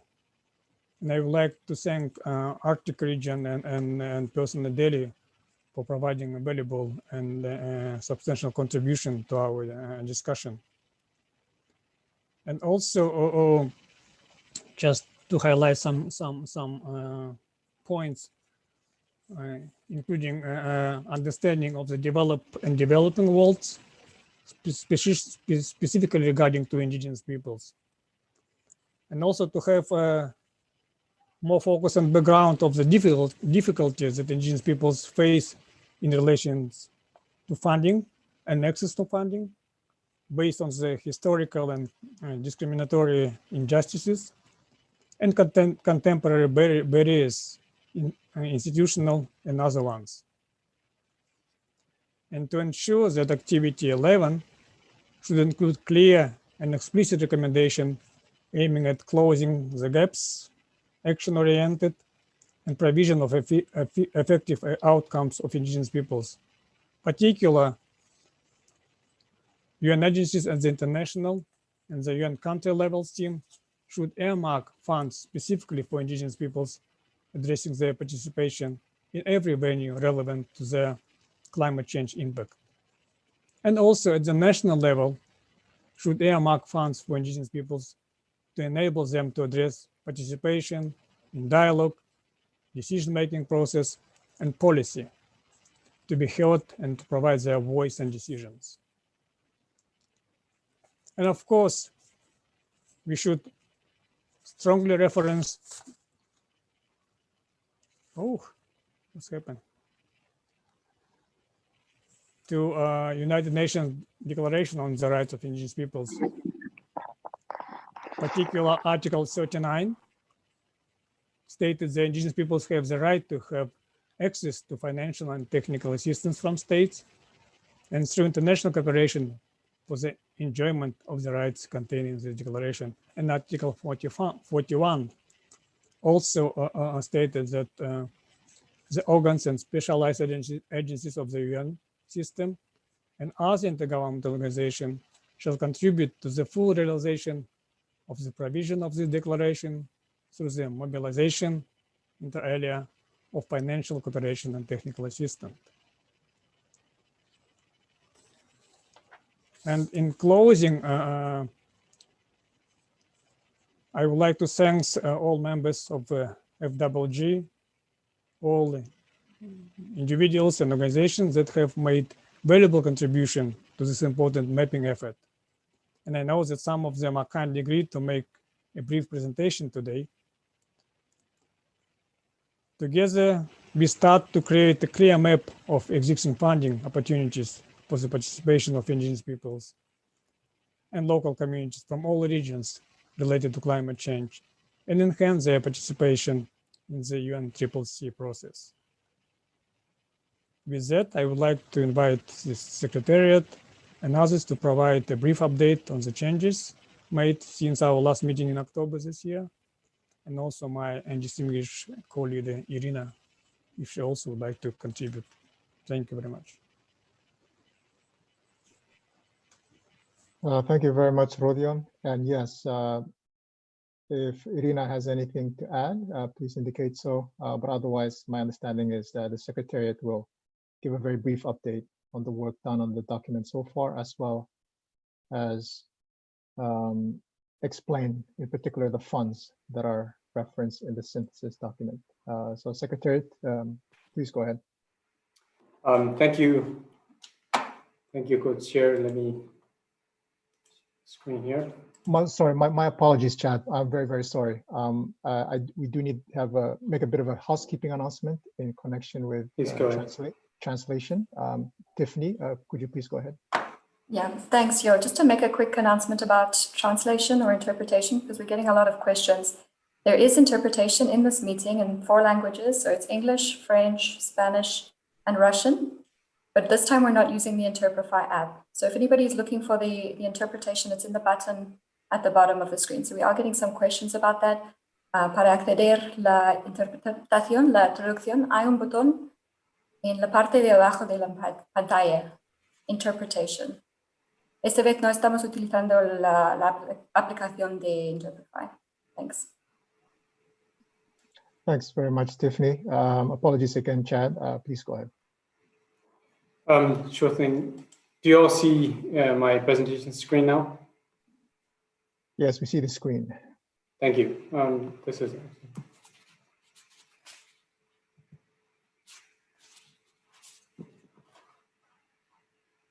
Well, thank you, Co-Chair.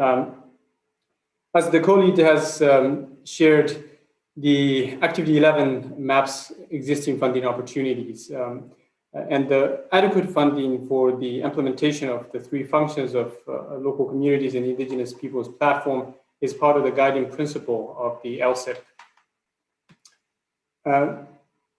If you Chad, my yes. apologies. If you don't mind, maybe putting it in presentation mode. At least on my screen, it's not in presentation mode. Thank you very much. Thanks. Yeah. So at FWG3, as part of the Activity 11 updates, we shared the survey and interview results. We've looked at the geographic thematic distribution of such existing funding opportunities, as well as the concentration of such funding opportunities at different levels, whether that's international, regional, national, or the local. So here on the screen, I've shared some of the, so the question is, what are some of the existing funding opportunities? And on the screen, you will see here are some of the funding opportunities that are captured in the synthesis document. And as the co-lead mentioned, some of the representative has kindly agreed to make brief interventions during this session as well. The co-leads through the concept notes has also highlighted the need to not only map the existing opportunities, but also to get a sense of to what extent these existing opportunities are accessible to Indigenous peoples and local communities.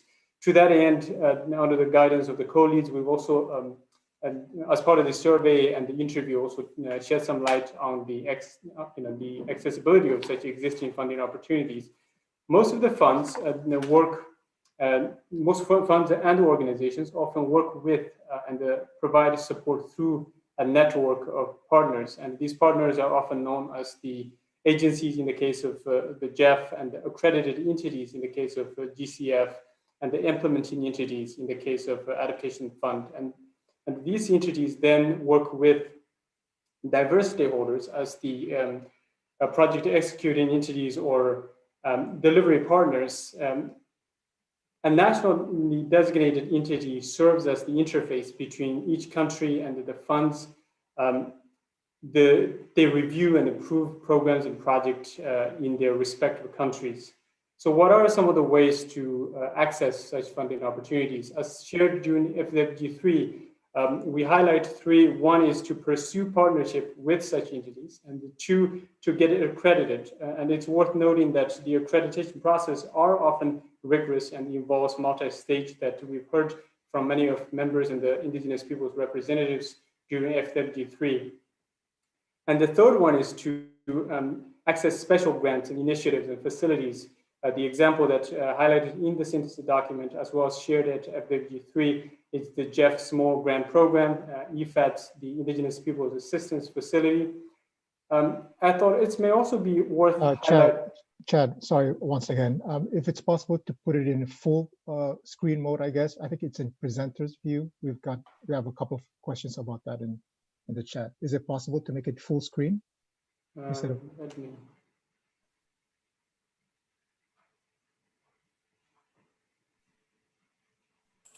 Chad, go to display settings at the top and you'll see the different options there. You mean here? No, the other side on the left. Display settings.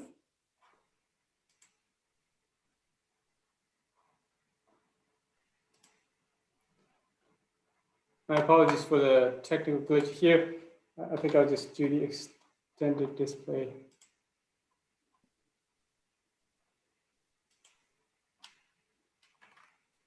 So there is an option for display settings at the top of the screen next to show taskbar. So yeah, so to the right, a little bit to the right. Oh, this yes. one? Yes. Yeah, maybe presenter view and slideshow. All right, do you all see now? No, swap presenter view and slideshow, maybe. Yeah, okay. Yeah, that's much better. Thank you very much. Okay, my apologies. So as I was saying, I thought it's maybe worth also to complement what the co-lead has shared in terms of not only mapping the type of funding opportunity that exists and the ways to access them, but also some avenues to learn more about these funding opportunities. And as we've highlighted at FWG3, some of the proceedings of the relevant bodies, some of the events, as well as capacity building opportunities. AF and Jeff also have online training materials. And through this mapping exercise, we've also found some of the shared common practices, which include having a safeguard policy. Some of these entities also have dedicated Indigenous peoples policy. Also, the Indigenous Peoples Advisory Group and the GCF is to have its Indigenous Peoples Advisory Group to be established. And then these entities also have in the program specialist or focal point. And once again, many of them have kindly agreed to make interventions during today's session. So the census document itself, as co-lead has mentioned, given the evolving nature of the funding opportunities landscape, it only captures a snapshot of the status. And so the second mandate, the activity is the online tool, which helps to complement what is captured in the census document and to also update the information as it evolves. And some of the content that will be shared, that will be captured and shared through this online tool includes and many of the resources shared on the screen, including the policies and the document that is captured in the census document, some case studies. We also, with the guidance from the co-leads, intend to do webinars, but due to COVID, the webinars will take place next year. So we look forward to engaging you all through those webinars. And again, we thank everyone that has contributed to this process, and we invite FWG members to provide further guidance on this and all participants to share relevant information, which may serve as good additional resources for the web portal. And I believe that is my final slides. And thank you very much. And I hand the screen back to the co-chair. Thank you very much, Chad, and apologies again for the multiple interruptions. At this point, we, as Rodian indicated, we've invited a number of representatives from different entities to discuss different funds and funding mechanisms of relevance to this activity. We have representatives from the GCF, from the JEF, from the JEF Small Grants Program, from IFAD, from the Adaptation Fund, and from UNOCHR. Each representative will be presenting no more than 5 minutes, please, on the basis of two guiding questions. Number one, what is the fund or funding mechanism that you are discussing? So please give a brief introduction of that entity. And two, what are ways that Indigenous peoples and local communities can access or participate in that fund or funding mechanism based on the information reflected in the synthesis document. We've also asked the presenters to clarify if the funds and funding mechanisms that they're presenting on are restricted to indigenous peoples from some regions or countries that are considered to be developed. I take into consideration one of the points raised by Rodion in his presentation. And so, mindful of the 5-minute time limit, please, for each intervention, we'd like to begin with Juan Pablo Hofmeister from the Green Climate Fund. Juan, are you with us? Hi, yes, good day, everyone. Can you hear me? Yes, I can. Thank you very much. And after Juan, it will be Sarah Demi-Wyatt from the GEF. But Juan, please go ahead. Thank you. Thank you very much. So let me go straight into your questions in the spirit of time, and hopefully to have some time for any Q&A after. The Green Climate Fund is the largest climate fund and operating entity of the financial mechanism of the convention, and as such, we're mandated to support parties to the convention, developing country parties to the convention in fulfilling their climate ambitions. In that sense, and to answer, go straight to your question, our resources are restricted to activities taking place in non-Annex 1 countries, or generally what's defined as developing countries. So in that sense, then let me go straight into some of the points to a little bit more substance of the mechanisms that are available. I'd like to just first perhaps clarify that on the presentation made just a few minutes ago, in the case of the Green Climate Fund, we are also the view that the larger trust fund is accessible for and is applicable to as a resource for this type of activities, not just the readiness program. But in general terms, the GCF funds are accessible only through our national designated authorities and accredited entities. The national designated authorities are appointed by developing countries, and they are basically the interface between us and governments. And they're basically the ones who program and the different activities aligned, as long as they are aligned with country priorities reflected in NDCs. There are 3 windows, basically, or modalities, as we call them, for financing the readiness program, the project preparation facility, and our funding proposals. In the case of the readiness program, the areas under which these resources are available relate to resources for capacity building, for climate finance coordination, for example, strengthening adaptation planning, development of a paradigm shift pipeline of projects, knowledge sharing and learning, as well as the development of national strategic frameworks for low emission investment. And so obviously we provide these resources with the hope that countries will be able to have access to the type of activities that are that will eventually get them to have the larger projects for implementation.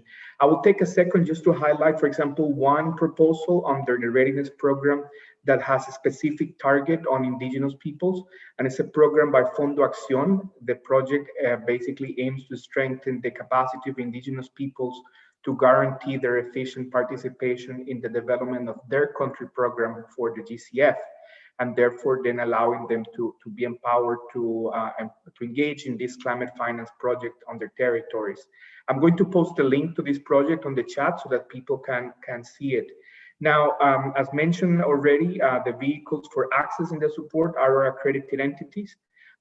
In the case of the funding proposals, or the larger funding proposals for implementation of activities that are not capacity building, or indigenous peoples policy it applies to all of operations. And in that sense, the indigenous peoples policy basically sets, as it's already outlined in our project, it sets that both readiness and funding proposals need to ensure the full effective engagement of indigenous peoples at all levels. And that then includes a minimum of activities related in budgets for consultation, institutional building for project implementation and management, etc. So then this also applies to our larger funding proposals for implementation that go anything in the range from 10 million to can go up to $500 million just from GCF financing without counting co-financing. And in this case, we have many projects that have very specific components for related to Indigenous peoples, ranging from RED Plus related projects to adaptation projects. I'll stop there, and hopefully if there are any questions, we have a few minutes at the end to address them. I will post the link on the chat now. Thank you. Thanks very much. And yes, we'll look forward to the link, and we'll try to get some questions addressed at the end of the presentations. Next, as I indicated, I would like to ask Sarah Amy Wyatt, a representative from the GEF, to make her presentation, followed by Terrence Hay-Edie from the GEF Small Grants Program. Yes, I see your screen, Sarah. If you don't mind putting the presentation into full screen mode, please go ahead. Thank you. Yes, thank you. Mute. Okay, can you hear me? We're all set? Yes, I can hear you. Thank you. Okay, thank you. So thank you so much for offering us the opportunity to address you. I was trying to start my video as well. And I'm going to ask for your indulgence in that I am trying to move quickly, and so there may be some kind of glossing over of the details of issues, and I'm happy to answer more questions as in the interest of brevity. So moving through that. So what is the GEF, or the Global Environment Facility? We serve as a financial mechanism for 5 of the international multilateral environmental agreements. So those are the agreements on climate change, land degradation, biodiversity, mercury, and persistent organic pollutants. We also work on the areas of international waters. So it's international water bodies. So those are our main areas of work. The Rio Conventions, certain chemicals and wastes, and international waters. We are a global partnership, so we have 183 countries that are members of the GEF.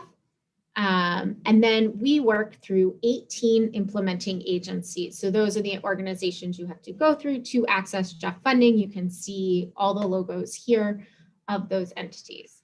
We have been around since 1991. We've funded over, probably now it's over something like $19 billion in grants, with about 4,500 projects overall. Our goal is to address global environmental issues and protect the global environment while addressing national sustainable development priorities. Specifically to address that question that was posed, as the money we receive is foreign aid, we are only able to support work in developing countries. However, in some cases, we have supported exchanges between Indigenous peoples in developed countries and developing countries, but being viewed as for the benefit of those in developing countries.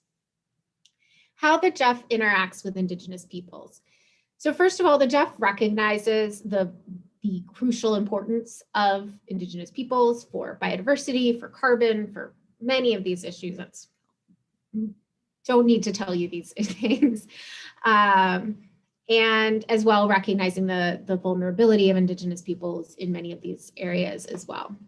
All GEF projects must meet the GEF standards for safeguards, and that includes a safeguard on Indigenous peoples. We rely on the agency's safeguard systems, but we have set a standard for those systems. So they must have systems that meet our standards. And that includes now free, prior, and informed consent for all projects engaged with Indigenous peoples. We also base our engagement with Indigenous peoples on our principles and guidelines for engagement with Indigenous peoples, which was completed in 2012. And you can see our 3 main publications if you want to learn more about the GEF and Indigenous peoples. So there's many ways for Indigenous peoples to be involved. So the first one is funds, which I will get into more, but there's also, we very much welcome participation in our governance systems, including in our CSO network, as well as we have an Indigenous Peoples Advisory Group. And so that's called IPAG. And they have been very important for us in ensuring that the GEF strategies engage Indigenous peoples and are based on these issues. So from my perspective, that is really important to get in upstream so that we're developing the strategies and approaches with Indigenous peoples in mind, trying to make sure that this is, they're going to benefit as well from what we do. So rather than trying to add it on to a project afterwards, or just a kind of an approach on the outside.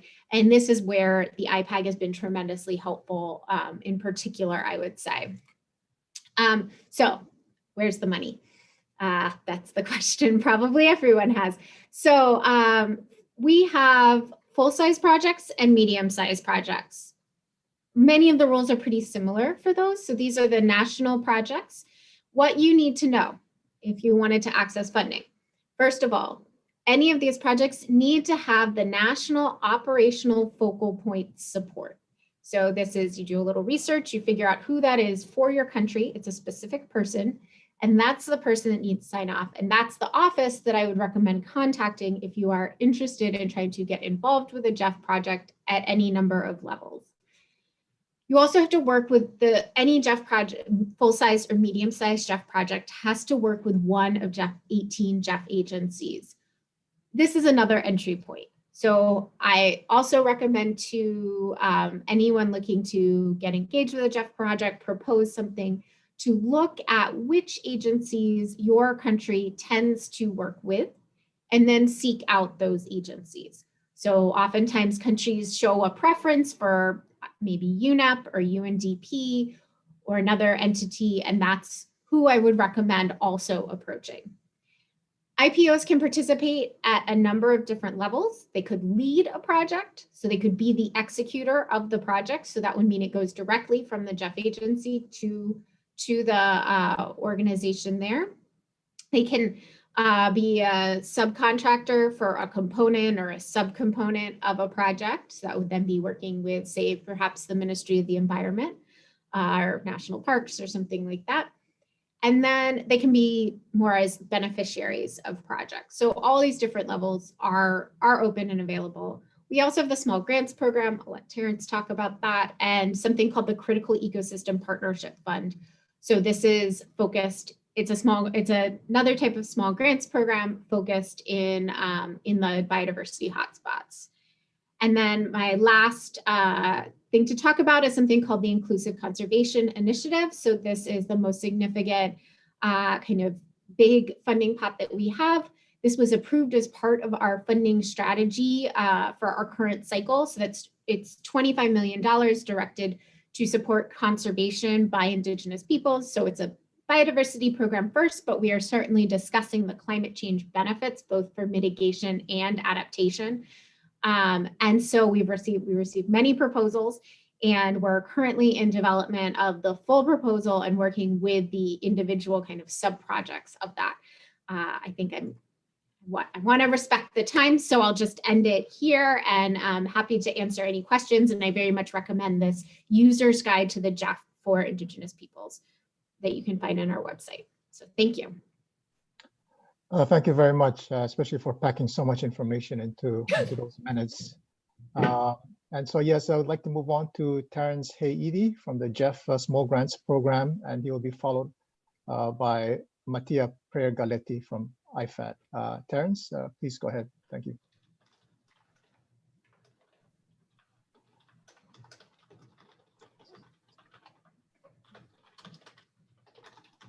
Terrence, you might be on mute, or we see your screen, but.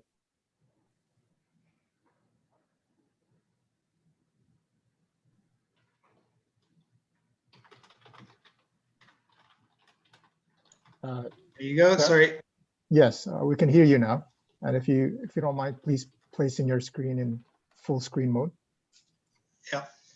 All right, so thank you for this opportunity. This will be a very quick overview. The first slide, you see a publication we just launched 2 weeks ago for the GEF CSO consultation on traditional knowledge. I hope the URL for that will be put in the chat box.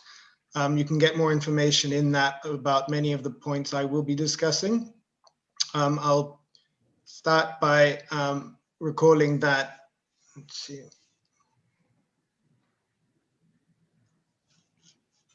Sorry, just it's stuck. Okay, so in a few years, we'll be marking the 100th anniversary of Chief Tuskahe's visit to the United Nations. This is a long-term process of engagement. A couple of words about who I am. Some of my mentors, Daryl Posey, who helped bring the Kayapo voice to the Rio Earth Summit, and Marilyn Strathern, who worked on feminist anthropologist in Papua New Guinea. Just to recall that back in 2015, there was a review of funding mechanisms for Indigenous peoples in relation to the Norwegian NICFI funding. You see on the screen a number of them, some of them still in existence, others maybe not so. So I'll be talking about the JEF SGP as has been mentioned, but that document is a useful reference. Very broadly, the SGP has been going since the JEF started, as Sarah was describing in the early 90s. It started with 35 countries. We're now at 125. UNDP is the agency. Grants are typically up to 50,000, and extremely decentralized mechanism with approvals at the national level. The total funding is approaching about $1 billion over the last 28 years. In this slide, you see in green where the countries are. They are developing countries. Some of the gaps are beginning to fill. We hope to have a fairly comprehensive coverage of the eligible countries soon. Most LDCs and nearly all SIDS are covered. It covers all of the different Rio conventions.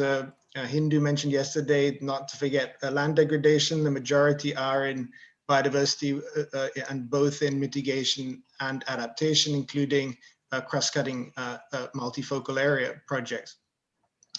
I won't talk about this in detail, that the process is demand-driven through proposals at the national level, which are meant to be tailored and country-specific. The governance mechanism is such that the proposals are reviewed by the National Committee, which has a non-governmental majority, and within that you have Indigenous peoples representatives and focal points assisting in the review of proposals at the national level. Recently, we commissioned a review in 2018 of the portfolio. This was at the request of Vicky Tali-Corpus as the former UN Special Rapporteur, which revealed a higher than expected proportion of projects with Indigenous peoples. The other set are with NGOs and local communities. I'll say a few words about this in a minute. Also, a number of projects led by women's organizations. So now this slide shows in the upper in blue the proportion of projects with Indigenous peoples where there are Indigenous peoples, let's say about 94 countries, and then the proportion in the total portfolio.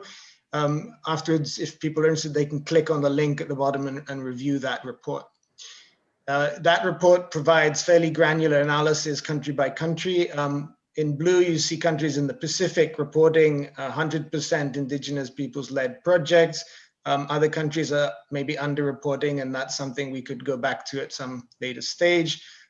Here you see the same data for Africa and Latin America. It is work in progress, and we continue to look at it.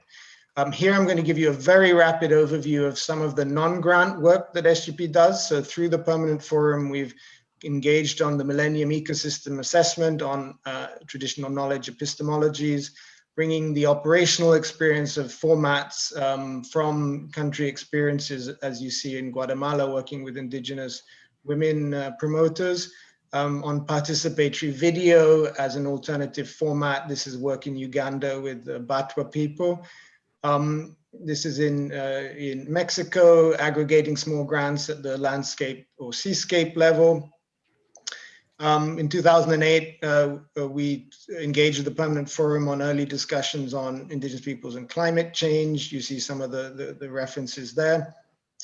2009 was an important year with the Global Summit on Indigenous peoples and climate change in Alaska, which which many of you were probably directly involved with. For the CBD, many of the thematic areas of work have gone around the Aichi targets and the role of ICCAs. And we have served as a delivery mechanism for non-JEF funding from Germany for this. I have a few more slides. One, just this builds on what Sarah was saying about the creation of the IPAG in 2013. SGP has supported that. The SGP has worked as a delivery mechanism for community-based RED plus. I don't have time to talk about it, but we have more materials on that. Aggregating small grants at the landscape level in Ecuador on Buen Vivir.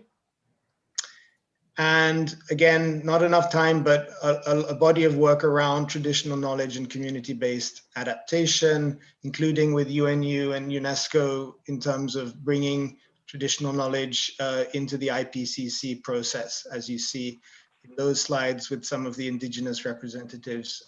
And I will stop in 2 minutes, in 2 slides.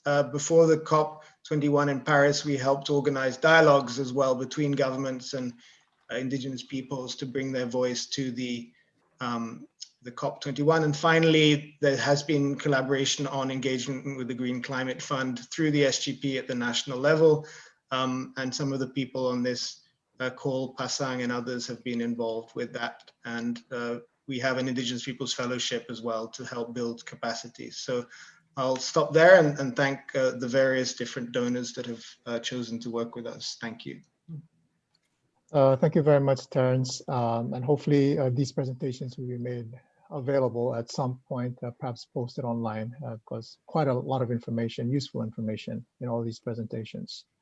So next, I'd like to turn over the floor to Mattia Galetti from IFAD.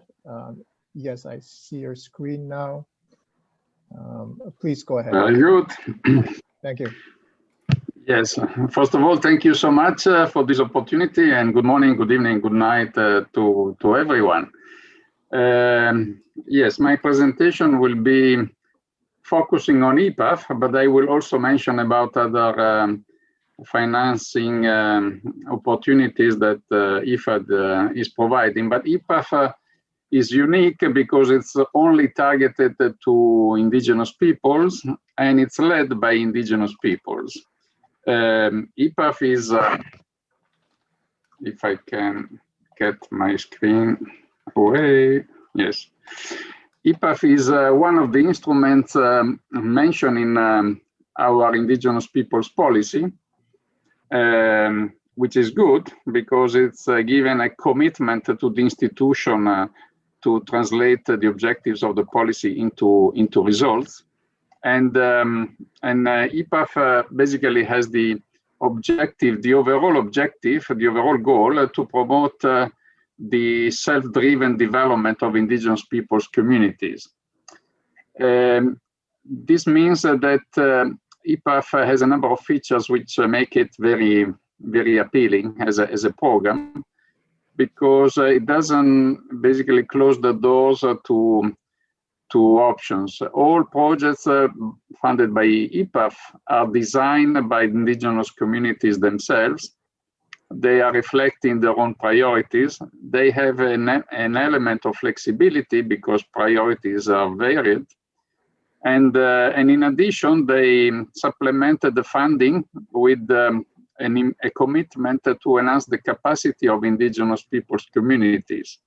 IPAF projects are implemented directly by indigenous peoples' communities. That's why they are small scale. I think they have the same scale as the small grants program that Terry just presented. At the moment, they have a ceiling of $50,000, and they have an implementation period of 2 years.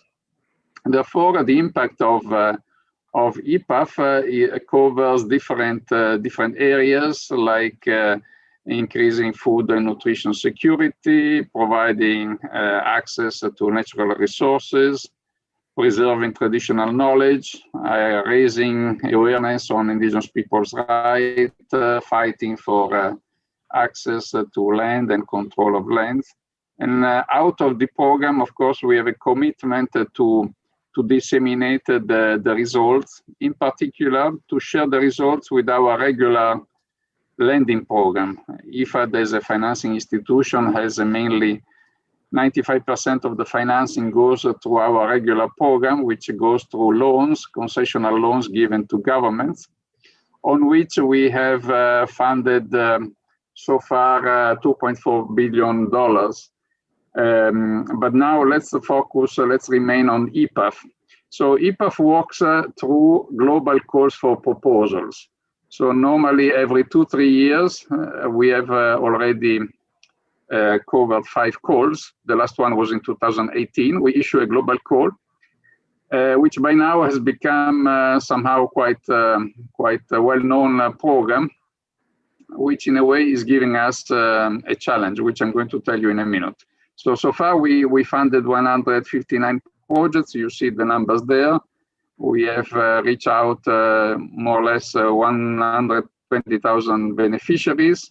We have 5 million funded by IFAD. In addition, we had additional co-financing from other donors. But again, during the last cycle, we received more than 700 proposals, and we were able to finance only 5% of them. So it's a program which is on high demand. And one of the the reasons of the high demand is because it's relatively easy to access. So the accessibility is an important issue. All proposals, of course, need to be submitted with the free, prior, and informed consent. But it's very interesting also to see that the screening of all the proposals is not done by IFAD, it's done by regional indigenous organizations through their own indigenous peoples experts. And one of the criteria is to ensure that the proposals are submitted by indigenous organizations, genuine indigenous organizations, no NGOs, no intermediaries. And related to that is the feature that, like other schemes, IPAF is governed by an IPAF board composed of indigenous peoples representatives nominated from each regional constituency.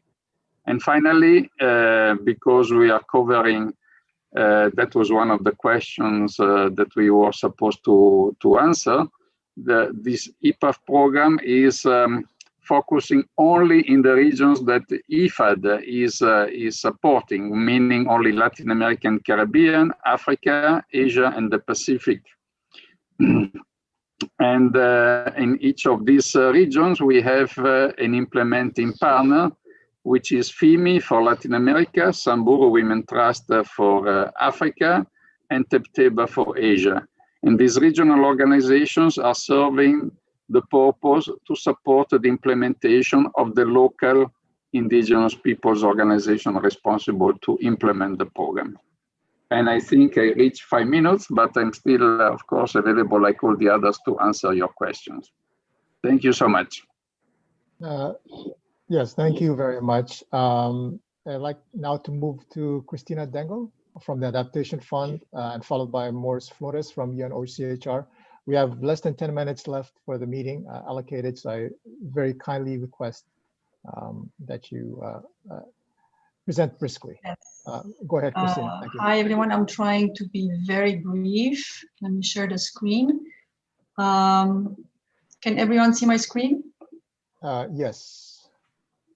Okay. So, hi, good morning and good afternoon or good evening, everyone, wherever you may be. I will briefly go over the Adaptation Fund's main features, as well as over some of the grants and new funding opportunities available. So basically, since its inception 13 years ago, the Adaptation Fund has pioneered a modality that promotes the involvement of local level actors in planning and implementing adaptation solutions, the so-called direct access modality. Through this modality, countries have access directly to funding without going to intermediaries.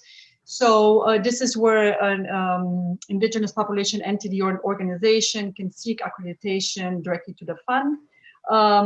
And through this, they have to comply with the Adaptation Fund environmental and social policies, as well as the gender policy and with fiduciary standards. It's a quite robust and rigorous process. So essentially, Our focal point in each country, which is a designated authority, will select and nominate a national implementing entities, which then can seek this accreditation. Another way that countries can access funding are through regional implementing entities or multilateral implementing entities. So we have 51 in total, rather 32 countries with NIEs and the rest with RIEs and MIEs.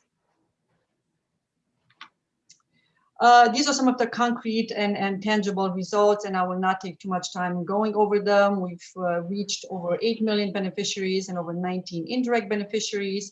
We managed to restore through our projects over 271 hectares of natural habitats, to protect over 120,000 meters of coastline, to train around 115,000 people in climate change resilience practices, and to install 142 early warning systems. Now I was speaking about the environmental and social policy. I'm trying to see, here we go, it's imposed over my screens.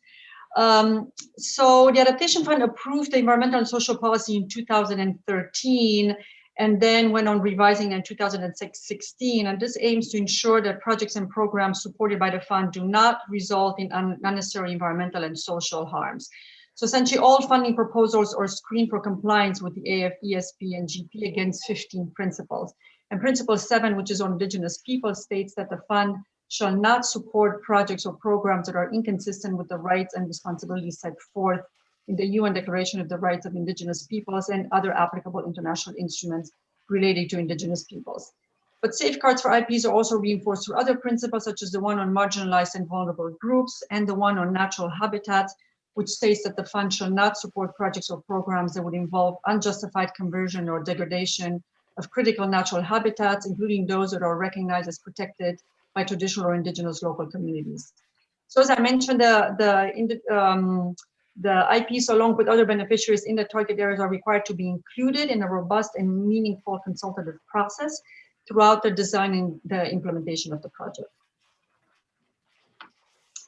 Now to quickly go over some of the funding opportunities or the new funding windows. So in 2017, the Adaptation Fund Board adopted its medium-term strategy for the period 2018 and 2022, which aims to further enhance the quality of adaptation action in developing countries.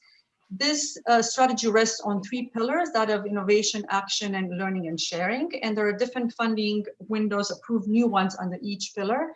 So under the innovation pillar, we have the small grants, which are made available directly to the fund's accredited national implementing entities, so through direct access. These are in the amount of up to $250,000 and are aimed to encourage new innovation and creating evidence base. There are over 64 grants that we plan to give out, and the first ones were already approved in October of 2019. Then following this, we have the small grants, which are available through the Adaptation Fund Climate Innovation Accelerator, which was mentioned before by my colleague, the APSIA. And these grants are available through UNDP and UNEP CTCN to non-accredited applicants. So these entities do not have to be accredited with the Adaptation Fund. They're available to civil society organizations or other associations and institutions, businesses, local government, and others. And I'm mentioning, and they're aimed actually at rolling out and scaling up innovation. I do invite you to visit the 2 websites of the 2 organizations, the UNDP and CTCN, for eligibility criteria and for deadlines. And I know some of them are coming up soon. I don't know if they're big enough on the screen, but I can copy and paste them in the chat box as well. Then under the action pillar, we have the enhanced direct access window, the EDA, which is again available only to accredited national implementing entities, and they're in the amount of 20 million over 5 years, which is essentially 5 million per country. And the purpose of the EDA is to empower the developing country recipients of international climate finance beyond what can be achieved through the direct access modality alone, by devolving decision-making in the programming of internationally allocated funds to the national and subnational level. So this means essentially the screening, review, and selection of projects would be done at the national and subnational level with stronger stakeholder engagement in decision-making on proposed resilience initiatives. And finally, under the learning and sharing pillar, Small grants of up to $150,000 were approved or again available to accredited national implementing entities, and they are aimed at sharing good practices and lessons learned either with other national implementing entities or with the wider climate adaptation community. And one important thing to mention about all these funding windows is that they do not count against the cap of funding that was approved in 2011 for each country of $10 million. So they are above and beyond the country cap of $10 million. And also I'm going to mention, so these are the funding options available under the medium-term strategy.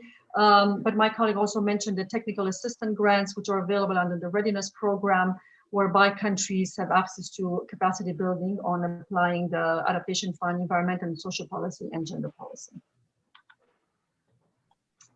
Following yes, this, my apologies, we are just about out of time, and if you can very kindly wrap up as soon as possible. Yes, so I will not go over this then in detail. It's just that the Adaptation Fund produced and launched in August of this year a study on local leadership and adaptation finance, where they highlight, it gives essentially an overview of local-led actions and interventions supported by the Adaptation Fund. And I invite you to visit the website for the full report. And our portfolio project and programs is very diverse, where Indigenous people organizations are involved in many ways, from innovative technologies to innovative practices.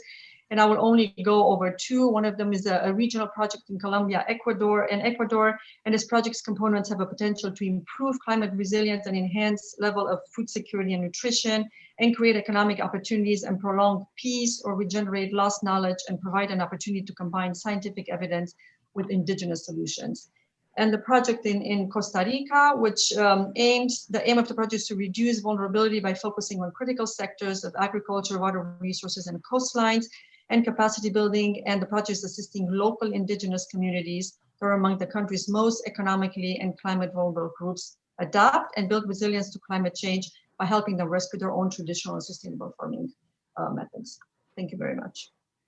Thank you very much. And yes, so to conclude, Morse Flores from UNOCHR, very briefly, please, because we do need to have a bit of a discussion about the discussion. So please go ahead.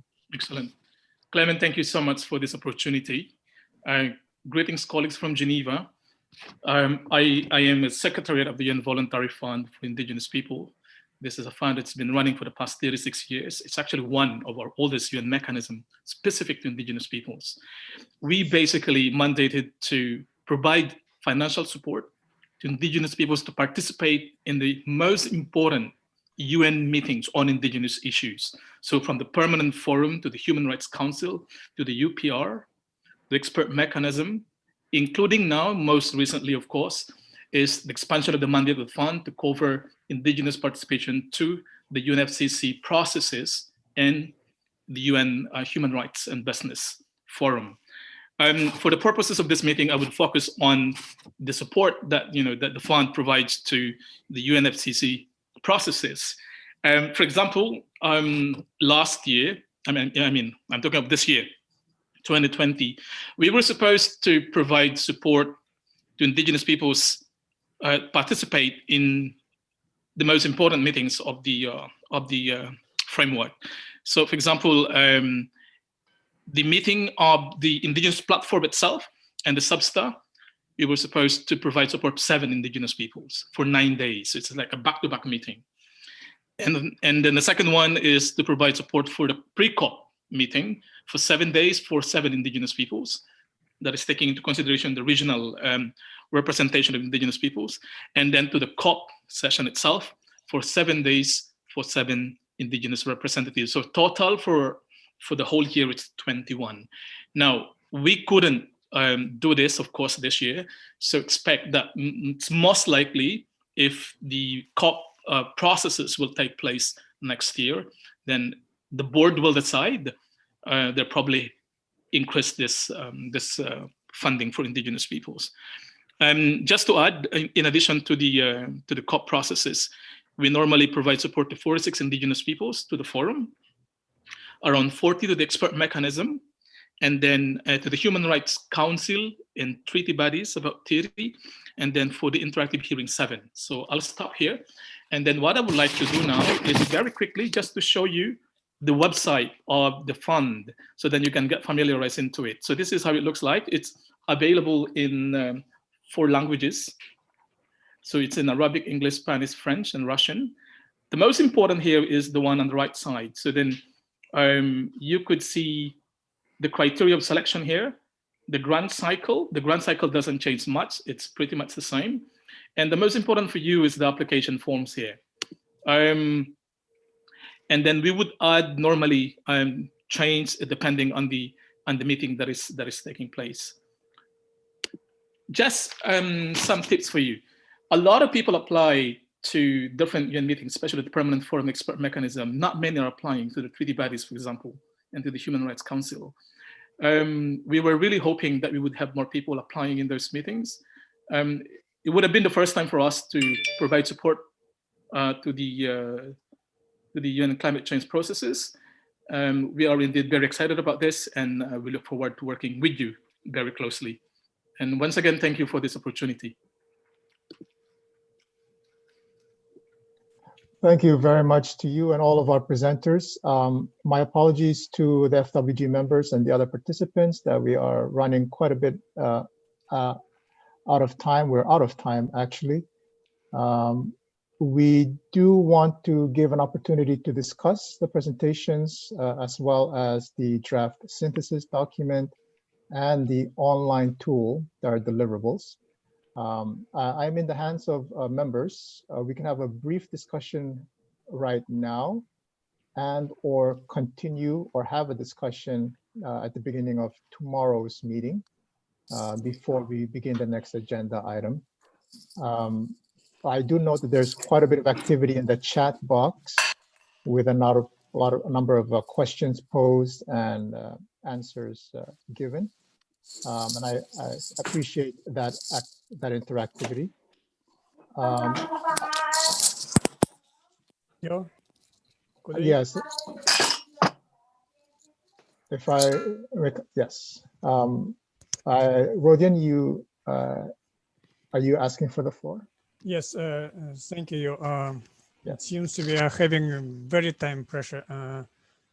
And my proposal, I agree with you, if we have allocate some time, maybe tomorrow, because it's still very substantial issue. But now I would ask you to give floor to Graham on behalf of the IP caucus, and then I believe we have no more time.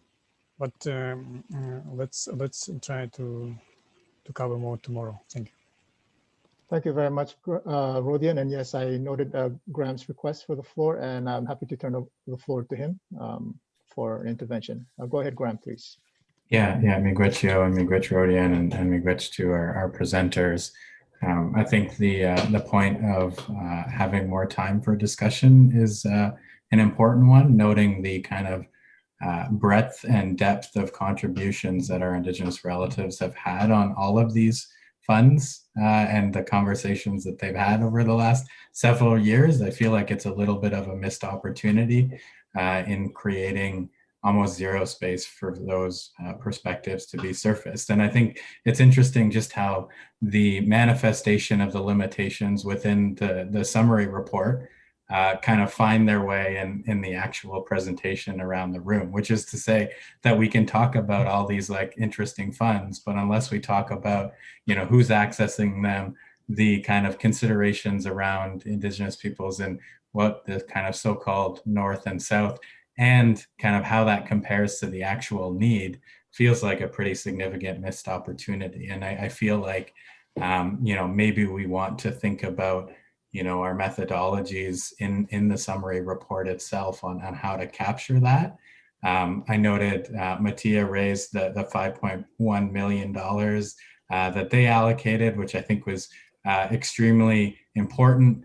In the presentation on the GEF, we saw a fund of 19 billion that's being allocated. And I feel like the differences in fundings is less about need and more about what's convenient for a state-led process, and wanting to make sure that, if we bring items to a space that you know is foundationally about Indigenous peoples and access to that, we should probably do a little bit of the work required to, as Daly pointed out, critically analyze the existence of these fundings and some of the limitations on that. So I think I'll stop there and say Chimigwich to everyone. I have to go. I'm a little bit late for another meeting, but look forward to this conversation tomorrow, and look forward to, you know, hearing from all of the relatives that were commenting in the chat on the specific experiences with these different funds, because I think those are the perspectives that need to be brought into, you know, not only this conversation, but then how they translate into the activity 6 when we're making recommendations for access. So miigwech to everyone, and look forward to seeing all of you in the morning.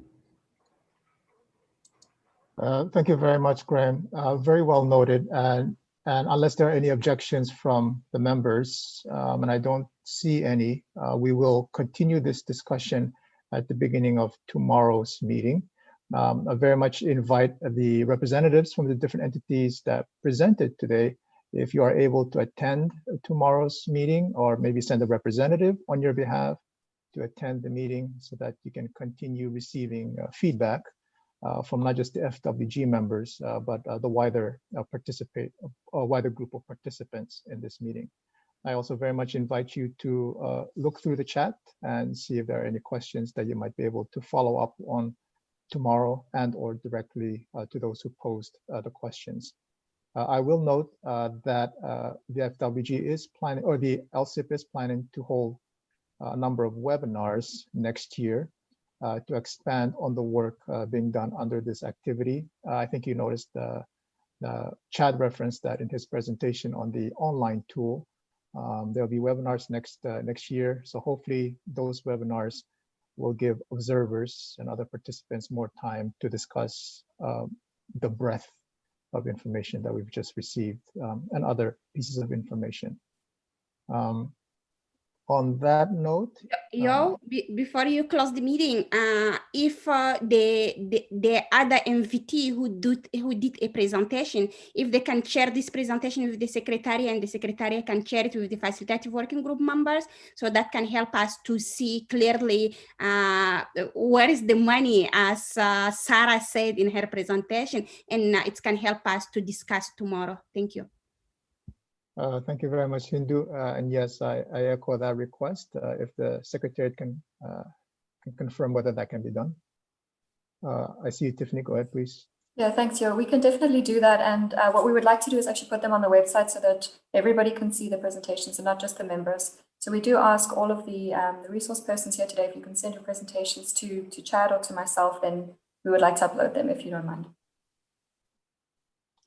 Thank you very much, Tiffany. And so, yes, with that understanding, again, an invitation to the representatives from the different entities that presented today to join us at the beginning of tomorrow's meeting. The meeting will begin at 1600 CET. Is it 1600 CET? 1630 CET. 1630.